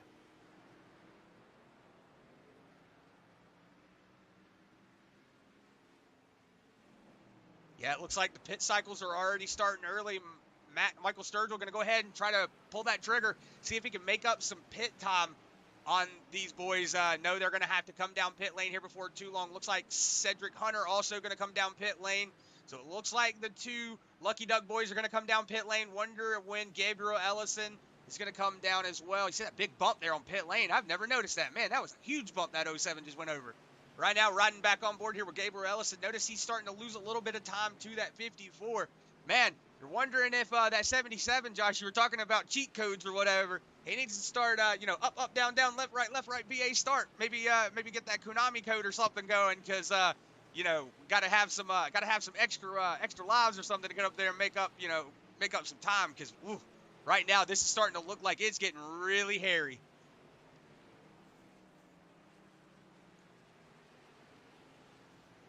This is getting to that point where we're going to start seeing drivers, like you said earlier, kitchen sink is about to be thrown at them. They're going to do anything and everything they can. I mean, it's just going to be Zach Nichols down pit road. And, man, I just noticed Zach's got his way back up to 5th. I say that, though. Sturgill Cedric did come down pit road, so that did grant him 2 positions from his 7th spot. But we'll see when the rest of these guys decide to come down pit road here. We're about to hit lap 190, and that's going to put us at 60 laps to go, Chris. Yeah, this is where it's going to be really interesting. Mikey Neal also coming down pit lane. Does look like he was able to get it slowed down in time. That's something that's really crazy about this track. Not a lot of people realize that pit lane, there's a wall, and then it's just all of a sudden you have to duck down and stop really quick. And, when you're going 140, 150 miles an hour to what, 45 here, it's definitely a crazy time.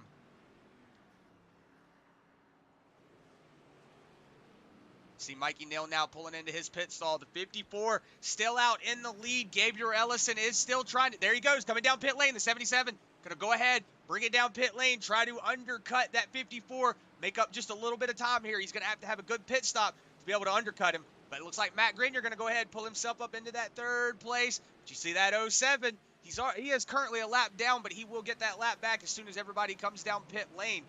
But right now, Matt Grenier. Gabriel Ellison, Matt Kemp.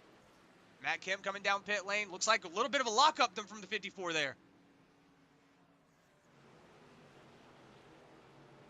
77 into his pit stall. Michael Sturgill is out on the track right now. Gabriel Ellison currently sitting in his pit stall. Matt Kemp is on his way to getting to his pit stall. You see the high mat sign? That's a good way to not miss your pit board. But Matt Grenier going to go ahead and assume the lead here at lap 193. So the 15 machine going to lead at least 1 lap. We're going to go ahead and pull it down pit lane now. And here comes Doug Newbigging in that number 7 modified. Going to lead himself a lap. At least check off one of those points. And then right now, Scott Fritz right behind him in 2nd. Matt Grenier on his way into his pit stall. And then behind him, it looks like Michael Sturgill already came down. So it looks like everybody has come down pit lane except for that 7 and the 1 of Scott Fritz and Doug Newbigging. So Michael Sturgill did win the race off pit lane. He will be in the lead. He has a 2nd and 7/10 gap over Matt Kemp. And then behind him is that 07 of Cedric Hunter. And then Gabriel Ellison right behind him as well. But look at that, Josh. Zach Nichols all over the back bumper of that 77. And Zach Nichols is right behind Gabriel Ellison. He did come down pit road and undercut a little bit early, so he's made up some of that track position. As you see, Grenier, Cedric Hunter, Brian Terry, they're all caught up here. Whoa, 3 almost wide. 3 wide. 3 wide now. Wide again. 44 going to get by Gabriel. What a move. That was definitely a really good move there. I'm not going to lie, guys. My heart was kind of skipping the beat there. I thought that could have been trouble. Doug Newbigging down pit lane. Scott Fritz also down pit lane. Going to say we're going to have Scott Fritz, Doug Newbigging, our last 2 drivers that have not come down pit road, come down pit road. This will surrender the lead to Michael Sturgill as he is going to grab the lead, I want to say, for the first time here tonight. And at the end of lap 197, start of lap 198, Michael Sturgill Jr. will be your leader to Matt Kemp, Cedric Hunter, Zach Nichols, Gabriel Ellison, Mikey Neal, Brandon Holder, and then Doug Newbigging, Scott Fritz once they exit pit road. So that is your field as it sits at the moment.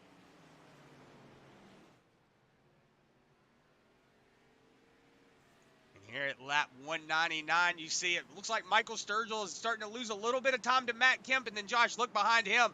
The 44 is starting to ream his way through the field, weave his way through the field. Man, I cannot talk tonight. I am so sorry. But Zach Nichols is weaving his way through the field now, was all the way in the back in last place, now currently sitting in that 3rd place behind his teammate. But Michael Sturgill Jr. still out to a 1-second gap over Matt Kemp. So this is going to be very interesting. That 70 did come down pit lane at least 8 laps before Matt Kemp. So you're going to start seeing those tires start slowly falling off here a little bit. But if he could keep out in the lead, he could equal these tires out.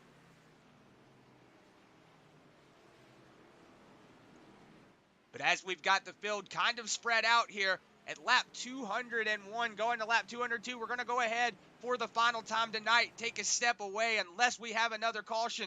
But we're going to go ahead and take a step aside and have a word from our sponsors at LNS Customs. And we're going to present you with an LNS Customs side-by-side. You won't miss any of the action. Don't go anywhere.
With the ButtKicker Gamer 2, what you see and what you hear is what you feel.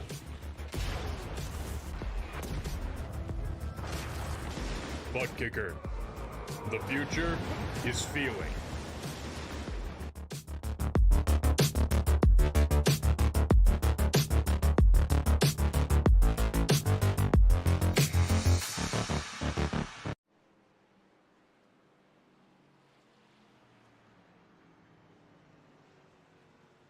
And we welcome you back from that LNS Custom side-by-side. It looks like Scott Fritz self-spin under that. That is going to bring the caution out and everybody down pit road here. And it looks like Matt Kemp, Michael Sturgill, and Gabriel Ellison will be your top 3 out of pit road. With Mikey Neal Jr. and Cedric Under, they all had a nice exit there. Good little race off pit road, excuse me. Goodness gracious.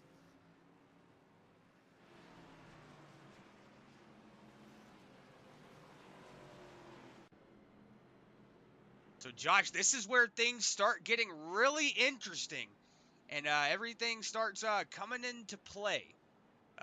One of the things that we got to watch out for now is we only have, right at this moment, 41 laps to go. And this is going to be where drivers are going to start getting very anxious.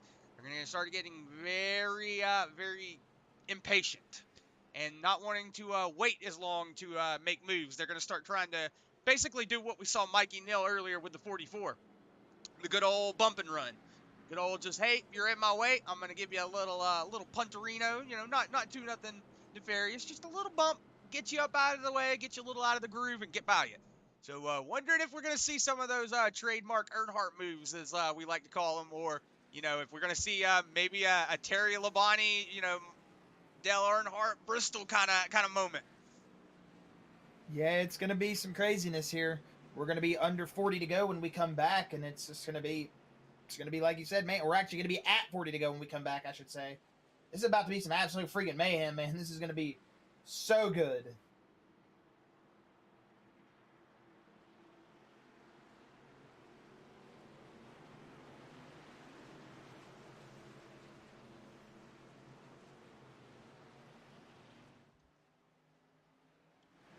Green flag out. Whoa, 54 getting a little loose on that restart, but man, he was able to keep it under control. Looks like, whoa, behind him, maybe Cedric Hunter. Caution, caution. Yep, 07. Wonder if had a bad start there.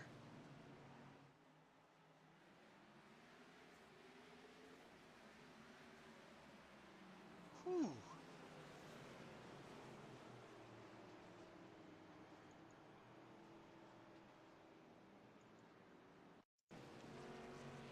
Watch it here from that 44's point of view. You see it, the 07 getting loose. Oh, big shot there.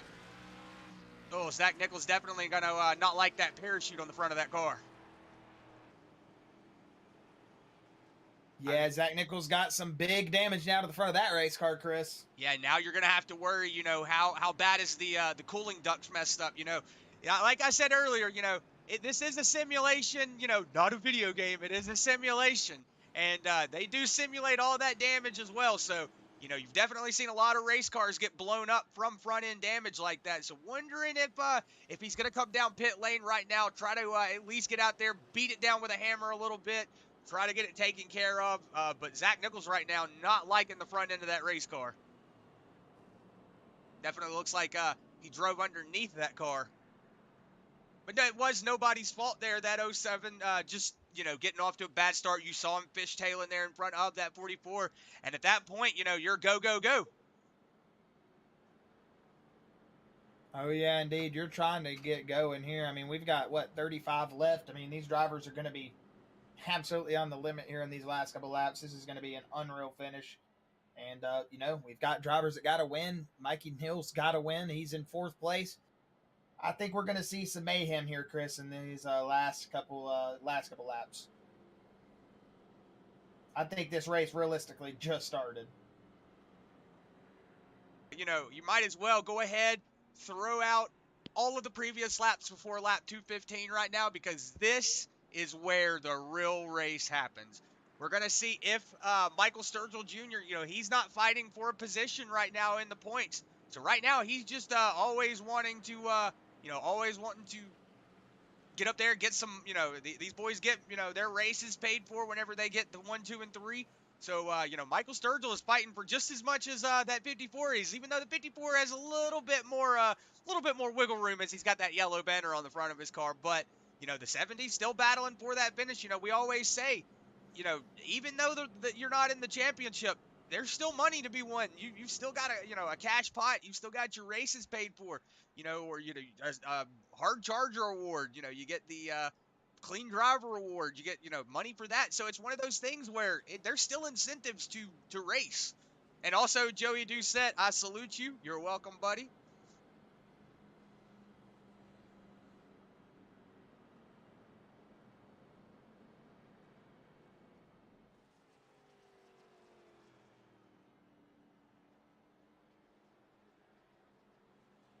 Here at lap 216, we see this is just going to be the very interesting point, from the race now. We're about to have 30 laps to the good.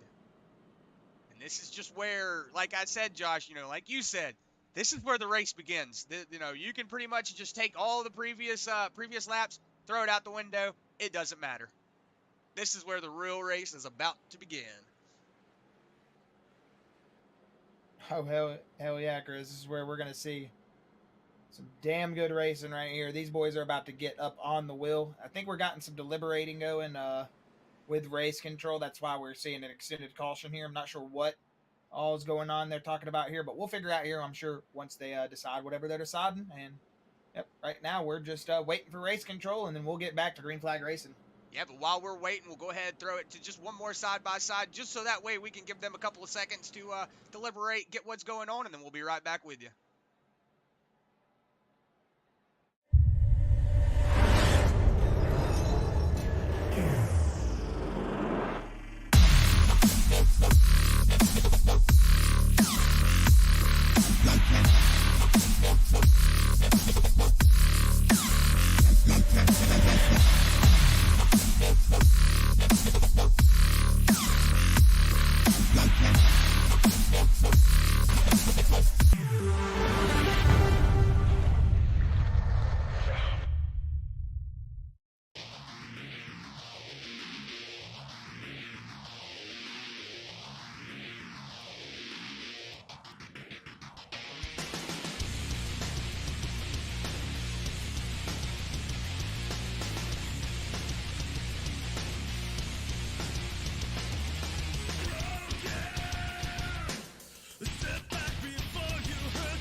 And we welcome you back from that LNS Custom side-by-side. We're ready to go racing here.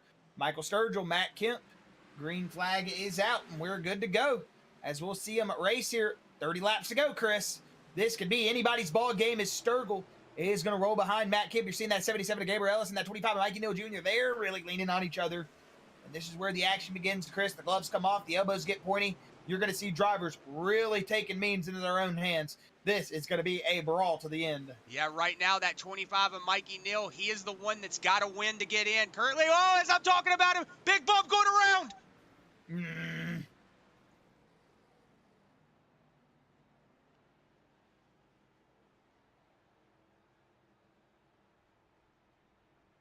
And it looks like that's going to be the night for the 25. Yep, to the hauler it is for the 25 of Mikey Neal Jr. Go back and watch that from his point, or from, the camera's messed up. Go back. Oh my goodness. It's Gabriel Ellison and him. I don't know why it was going a little crazy there. As we see right here, the 44 gets a big drive in. We're going to watch it from his point of view. It looks like the 77 started going up the track just a little bit. Might have tightened up into the 25. That's going to send him around. That's all she wrote.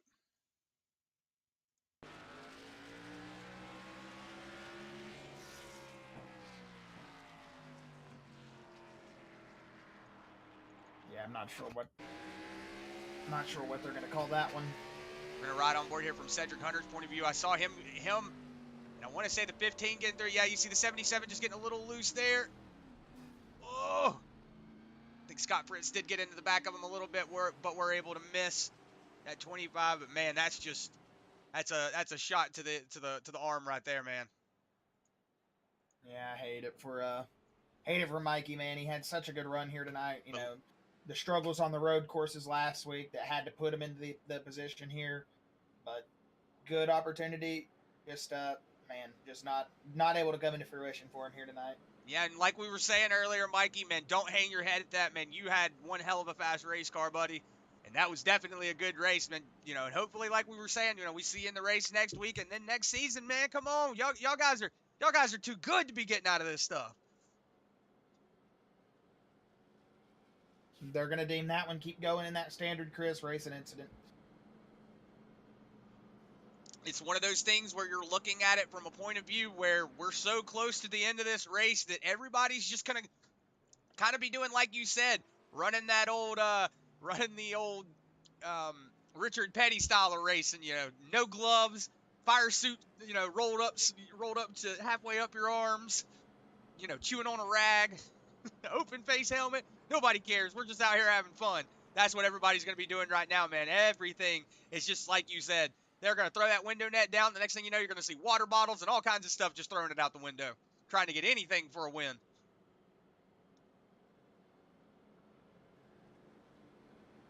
You know, Robbie Gordon said he didn't throw the piece of his roll bar out the window. That was a lie.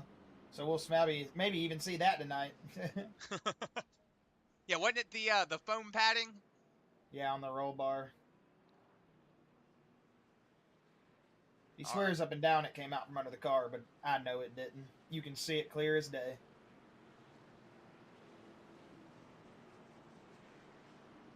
Well, hopefully these drivers aren't throwing anything out their windows for real, because they're probably just going to hit their wall. For real. Especially if I you're hit my wall with my mouse. Yeah, if you're Travis Twitty and you got a whole rig or a whole race car as your rig.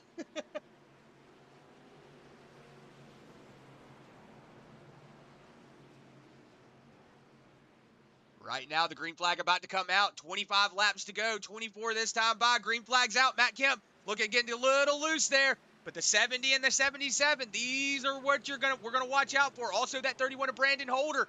Like we were saying, that 54-44, both locked in. Pretty much don't have to worry about this race. They can have fun, go out here, you know, pretty much drive in reverse if they wanted to. They've got it locked in, but the guys behind them are not locked in. Brandon Holder, Gabriel Ellison, those two drivers right now trying to battle it out. 31 all up against the door of the 44. I see Robert Richards in the YouTube chat. Congratulations on that win last night, buddy, and good to have you in the YouTube chat. Whoa, 44 getting a little sideways there. Maybe the 31, the 44, just not liking what they were seeing right there. It looks like maybe the 44 got a little loose out there on that outside corner. The 31 might have drifted up a little bit into him, but it did look like that was not anything nefarious, no bumps or anything. It just looked like it might have been a little bit of a wiggle there from the 44, and the 31 just happened to be there, and they got a little close to each other. But, man, right now, 21 laps to go. The 70 of Michael Sturgill is not letting Matt Kemp go.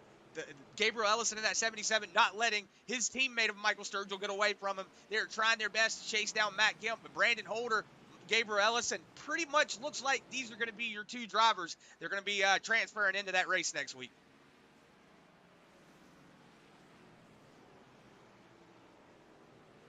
And now with 20 laps to go, we see Matt Kemp just now set the fastest lap under race session, 19.04. So that was the fastest lap of the session. So good lap there from that 54. Definitely, like we saw earlier, I want to say it was Stephen Nichols. He says, yes, Kemp found his rhythm. Well, he's found it again because he is definitely starting to pull away from that 70, that 77, and that 31 of Brandon Holder. Right now, whoa, big drive in there from the 31. All over the back bumper of that 77, but he's not going to get on him, not going to bump him. They're going to keep it clean here. 18 laps to go. Man, this is where it's really going to start just going crazy.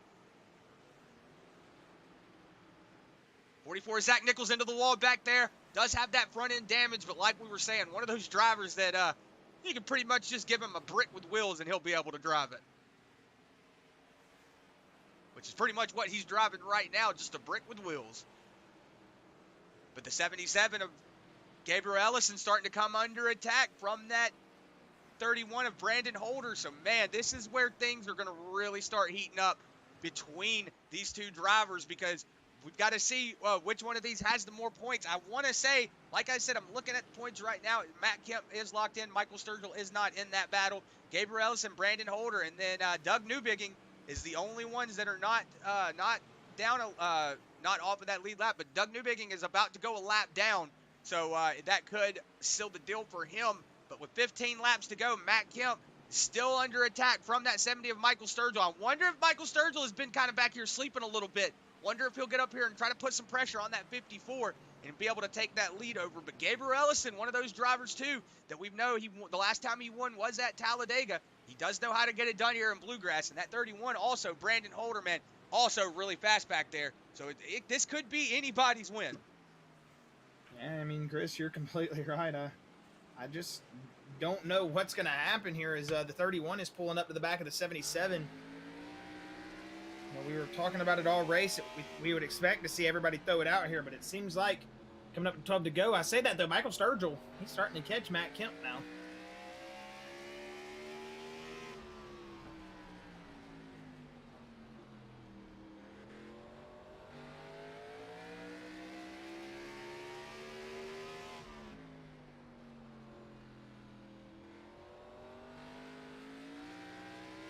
Riding on board here with that 54, you see that rear end starting to get a little snappy on him.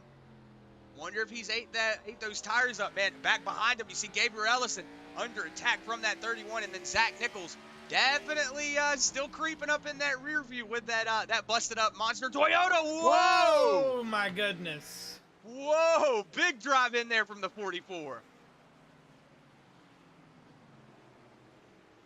Just going back on board here with that 70 of Michael Sturgill Jr. Like we were saying, Josh, starting to slowly close that door on Matt Kemp. Coming up on this lap traffic of that 7 of Doug Newbigging, this could really be where the things get shook up. You know, if we have a caution right now, that 7 could get back around, and barring something happen to the 77 or the 31, this could be, like I said, the 77 could be Matt Kemp, Zach Nichols, Gabriel Ellison, and Brandon Holder fighting for that Final Four. And I see Kenneth Sickles in the YouTube chat saying it really has been a great race. Yes, sir, it has. These Cup boys do not disappoint at all.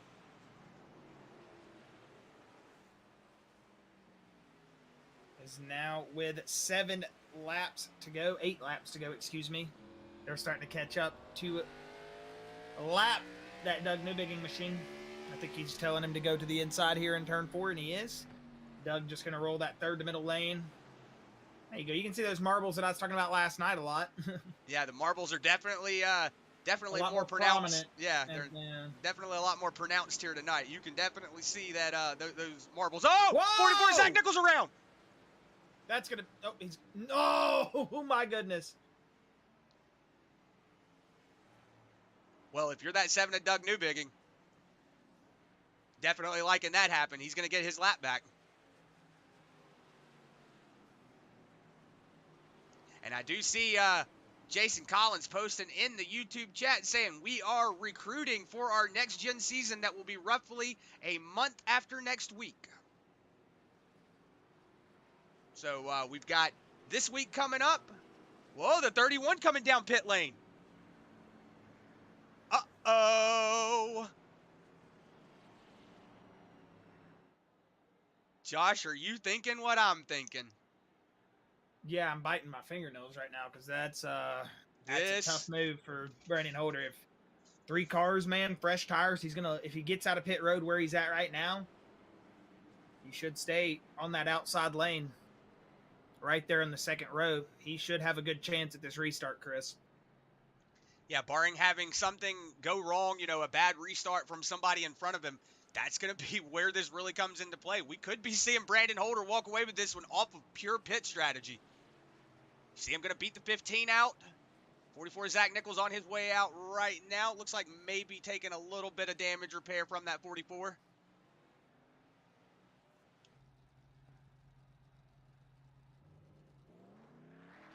As you see, the 44 going to pull out of pit road here.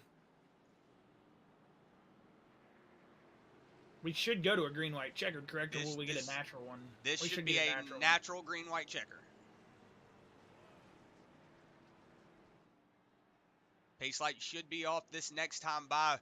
That's something that we were talking about. Now, the 31 of Brandon Holder, he's going to be in that 4th position. So he's going to be on that outside lane behind Michael Sturgill. So this is going to be one of those things where Michael Sturgill has to have a good restart for that 31 to be. He's going to have to dive down to the inside and try to just get on the inside. Looks like we are going to go one more time around.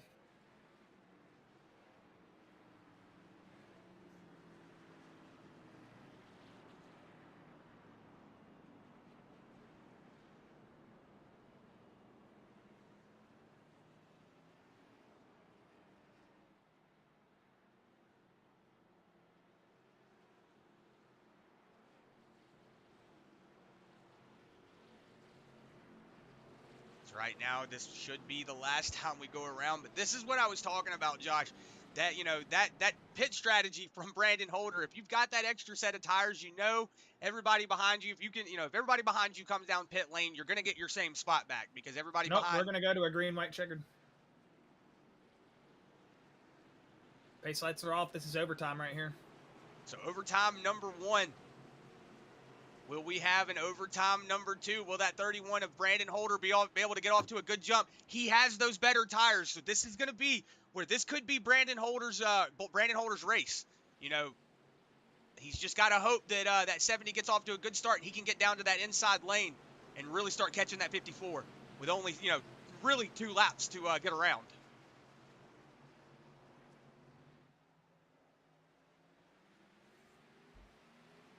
Oh, and he's loose off of the jump. He's going to get a good entry here. Everybody went single file in Oh, front he's of him. but sideways! He's around. He was really trying hard to get that car to go, but...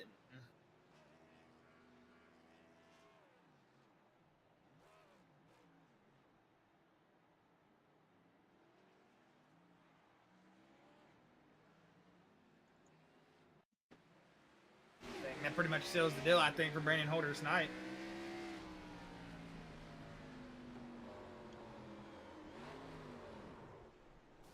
Yeah, you saw him just getting up on that loud pedal just a little too quickly.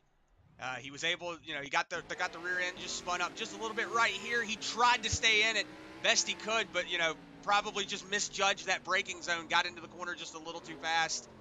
And, you know, that's just, you hate to see that happen, but, you know, see Brandon Holder fall all the way back there to 8th position. So, but he's been in front of that 7 of Doug Newbigging. So we're going to have to really see what's going on. It looks like the 31's still sitting there.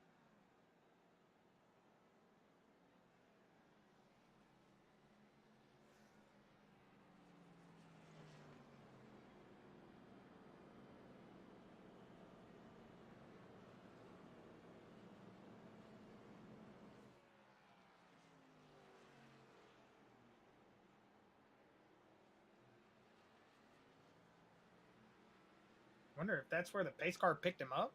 Yeah, I wonder if he had to wait for the pace car to get back around. I mean, he is at the tail end of the line, so it should wave him around.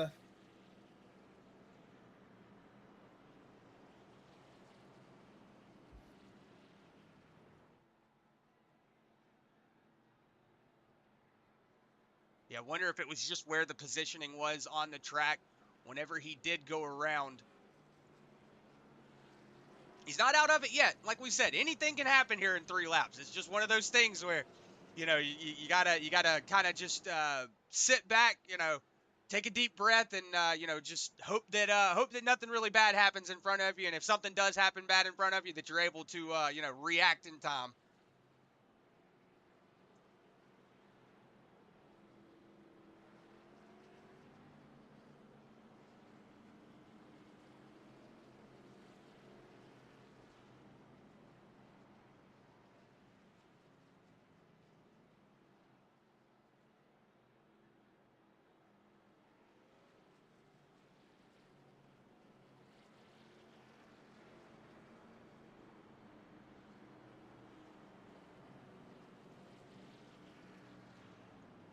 Right now, it should be the last time around.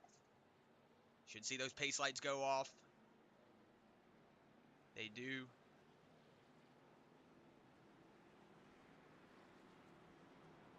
It said Brandon Holder just told him it told him to stay behind the pace car still.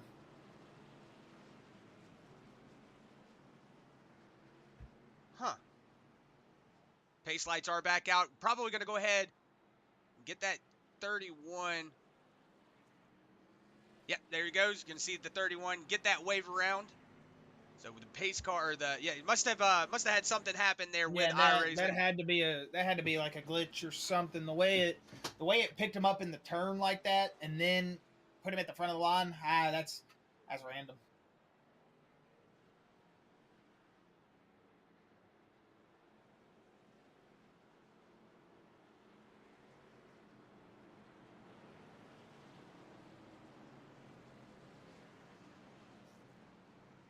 So will we have another green-white checker, or will we have to go to a overtime number 3?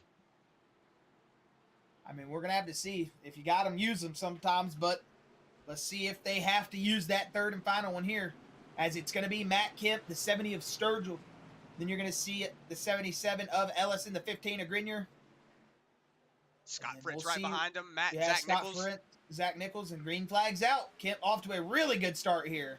Yeah, it looks like the 70 got off to a little bit of a slower start. Matt Grenier looks like he got a little bit of bump from the 44. The 77, getting a little loose there. The 15 getting a little loose. Going around for the turn, into turn 3 and 4. See it back behind them, 2 by 2 behind them. White flag is out, so this next caution, this next flag will be official. Whoa, the one of Scott Fritz getting into the back of Zach Nichols, and the 44 sending him around. Not a great night for Zach Nichols, but we still got a race here. For 3 and 4, does the 70 got anything left? Does not look like he's going to have it. And out of turn 4, Matt Kemp going to pick up the win. Sturgill second. And then you'll see Gabriel Ellison cross the line. We've still got racers coming across the checkered flag.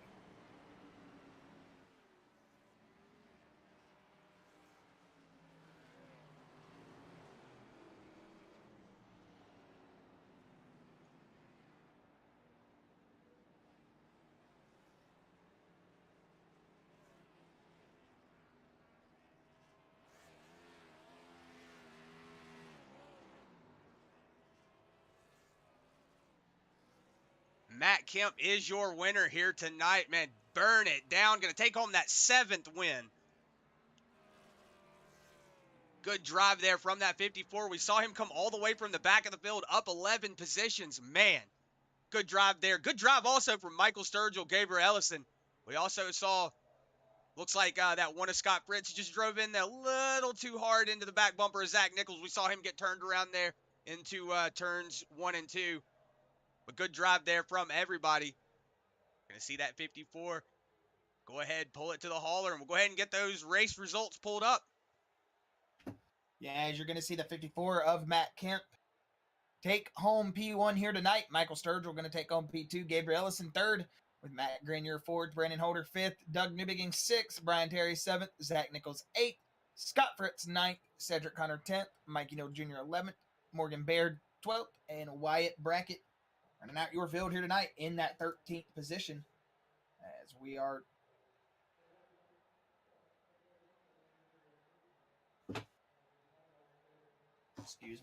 going to be having our post-race interviews here in just a moment. Just got to wait for our 3 drivers to get into the staging area, and we will have a word with them. It looks like we do have actually Matt Kemp and Sturgill just waiting on Gabriel Ellison. So we're going to go ahead and bring up that 54. Actually, we got all 3 of our drivers now. They know what to do. They're professionals here. We're going to go ahead and bring up that 54, Matt Kemp. Have a word with him. Matt Kemp, Chris and Josh up here in the Bluegrass booth. You got a copy, sir? I got you guys. Man, you came from 12th position here tonight, and it looked like coming into the race, you were just more down to hang out than anything. You knew you were locked in going into next week, but man, all of a sudden, towards that ending segment of the the first stage, you started to come in life a little bit. Then towards the end of the second stage, you made up a whole heap of positions at that point, and man, here at the end of the race, you walk away with a victory here tonight. Matt, you're going into Charlotte next week, man, and you're going to be racing for a championship. But tonight, you came out to show that you weren't slagging here at Martinsville, picking up another race win. Congratulations on that, man. Just take us through how difficult it is to get around Martinsville here tonight. I know it was probably stressful on your guys' arms here tonight. Oh man, it was that was a tough race, man. It was those green white checkers at the end didn't help either, but I was really banking on attrition there at the beginning, and because I hit the wall 2 laps in a row in qualifying and invalidated both my laps, so I was like, well, I know how short tracks are around here, so I was just trying to be patient and got a little lucky on pit stops. Pit crew did a darn good job getting me in front of Holder at the end of stage 2, and then Zach sped, so pretty much gave me the lead there. So from that point, I think we pretty much led it the rest of the way, and Gabe was giving me a hard time on the long run, man. He was flying. I was trying my tail off to stay in front of him, but that was crazy too. We got green flag pit stops, and that was completely new for me. I know Gabe said the same thing as I did, that it was his first time doing green flag stops too. So that was cool. It was fun to do that, and man, it was a hard race, but it was fun, and I'm glad to be done with short tracks though. And I know how it is to get out here at these short tracks all season and have to put the car to the absolute limit, Matt. But man, you guys did an excellent job. I mean, it was fun to see you guys come from the back of the field after the qualifying blunder, and all the everybody was pretty inconsistent here tonight. It seemed like, but you guys had a good car under you. You never really had an issue with the car. It seemed like, and all in all, just a very complete race, Matt. And man, we're excited to see you guys go racing next week at Charlotte. Before we let you go, just man, give us a word about that. What do you think going into next week the expectations are for not only you but for the 4 drivers around you, man? That's going to be a big show at Charlotte, especially a championship race at Charlotte. That's going to be big show. Yeah, it's gonna be long. I just hope my internet doesn't die in the middle of it because it's so long. So yeah, it's gonna age us next week, that's for sure. We're gonna be a little older when we're done with it. So no, I don't. About my chances, I'm not so sure. There's a record in NASCAR that nobody's ever won 4 races in a row, and well, I've won 3 in a row now, so I can only imagine what that says for me next week. But we're gonna go in and we're gonna try our darndest to come home with it. But should be a fun race regardless. Just gonna be long. So biggest thing is to be there at the end. You gotta, just like tonight, you gotta be there at the end to make it happen. To finish first, you must first finish. So there we go. I found it. Yeah, It was in my there brain you go. somewhere. Yeah. Hey, you sound like me and Chris up here trying to say stuff sometimes, man. But Trust me, hey, that's how I talk all the time. Matt, I mean, it was an awesome job from you guys tonight, though. Overall, and we're excited, to see what you guys got next week at Charlotte. Even though you might not be as comfortable or whatever it may be going in, we're still excited. You got a lot of confidence in that 54 machine up here in the booth, man. But Matt, if you've got any final words, thoughts, shout outs, anything, throw the sponsors out there or whatever you'd like to do, you can go ahead and throw that out there, buddy. We'll let you get on your way and get ready, get rested up for that next week at Charlotte, man. Appreciate it, guys.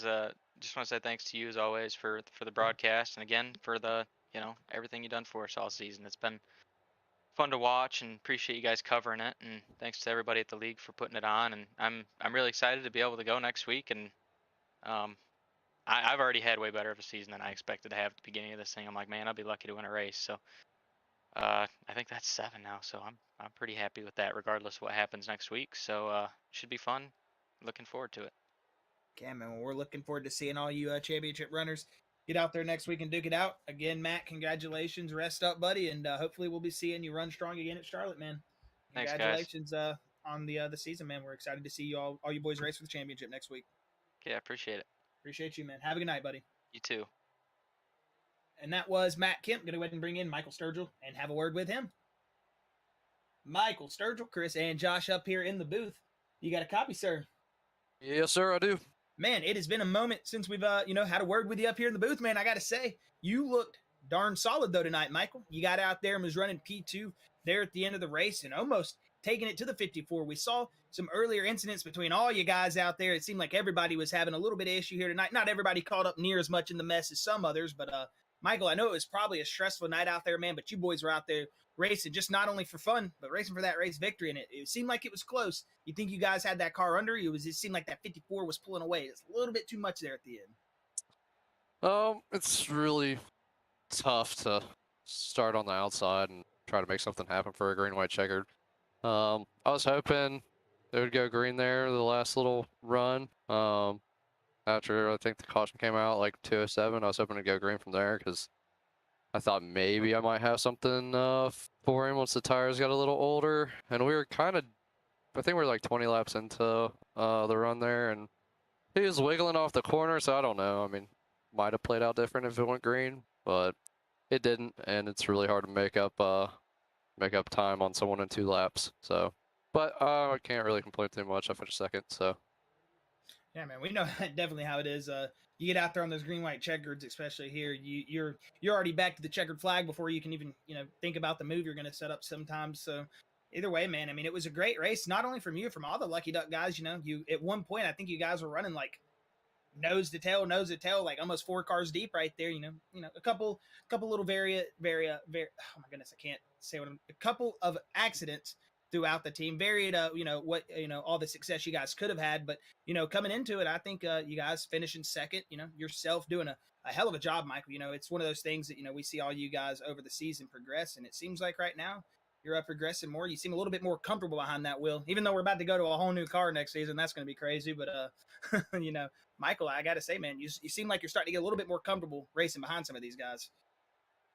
Yeah, definitely know who I can race how, if that makes sense. Who I can run a little harder than others, and I'm more comfortable around certain guys. So just feeling everyone out, learning how to race around everyone. Excited for next year. I've ran the next gen car quite a bit, so I think I might have something next year. Try to make a run at the championship in that car. Okay, man. Well, we're excited to see what you guys do got for us next season. We know you all got one more race to decide the championship between those 4 drivers. But Michael, man, you've shown some good progression throughout the season. We're excited to be able to have you back up here in the booth again. And man, if you've got any final words, thoughts, or anything before we let you get out of here, you can go ahead and throw them out there. We'll let you get on your way. Yeah, just want to give a shout out to you guys for putting on the broadcast. Jason, everyone that helps with the league. John and everyone at Lucky Ducks, Gabe, Doug, Cedric. He's actually, I like having him run with us. He's been a good addition to the team. Everyone watching. My dad's probably watching. My girlfriend's probably watching. And I know I got some fans out there in Kentucky watching. So I think that'll wrap it up.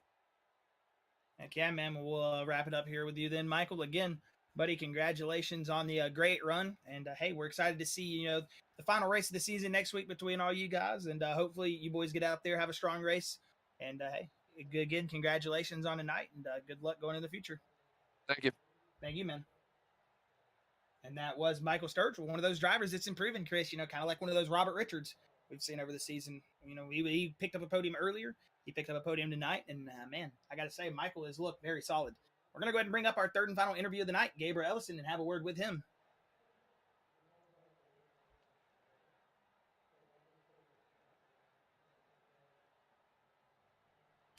All right, now we're going to go ahead and bring up Gabriel Ellison and have a word with him. He is another one of our Final Fours for next week. If I almost move myself to the staging area. Gabriel Ellison, Chris, and Josh up here in the booth. You got a copy? Yeah, I got you. Gabriel, man, I got to say, we're excited to be talking to you here tonight, man. We know you're probably already looking forward to next week going into race for the championship, but we'll get to that in just a moment. Got to say, man, all the Lucky Duck guys here tonight. Granted, we had some varying issues throughout the race. Overall, I got to say, for the team, man, it was a pretty solid race. Michael finishing up in front of you, yourself finishing in third, and you're going to be able to make it through to the playoffs. I know that's probably a little bit of weight off your back, and man, I got to say, going into this race tonight, was you expecting to possibly finish in third, or was you thinking you were going out there for the win tonight? What was the game plan coming into tonight? Yeah, I just really wanted to just get some stage points, get some decent points, and have a decent finish. Obviously, if I get in a situation where I could win, I wanted to, but who doesn't want to win? But more than anything, I did what I think I was trying to accomplish. I just came out, I got third or fourth through most of both the stages, something like that. Can't remember exactly, but I ended up putting it on the podium. It made a couple of tire calls I didn't like, staying out when I shouldn't have, and pitting when I think I should have stayed out. But overall, I did what I wanted to do. I wanted to say I hate that me and Mikey Neal got into each other there, and it ended his race. I don't really think anyone was at fault personally, but I just hate that ended his deal because I know he needed to win there. So I hate that contact with me is the reason it took him out. So. Hey, we know it happens here at a short track like that, but Gabriel, man, I got to say, it did seem like all night you guys were all battling an uphill battle, not only yourself or, anyone in particular. It just seemed like all the drivers had their hands full here tonight at Martinsville. But, man, rolling into next week, you got Charlotte. I know you guys have been fairly strong on those 1.5 miles and, some of those intermediate tracks. Do you think going into Charlotte, you guys might have a little bit of a upper hand, or do you think it's going to be a uphill battle again going into there? Yeah, I'm pretty comfortable on the mile and a halves. But I mean, Nichols is, so is he. that's an understatement. So and Kemp's really fast, and so is Brandon. So I think he's the fourth driver. So right, okay. So I mean, I definitely got work cut out for me there. I just got to show up, and it's like gonna be a really long race. So getting it there in one piece, no mistakes, no speed penalties, keeping the car clean. You gotta finish the race to win the race. So I just gotta try to survive, and hopefully I got something for him at the end.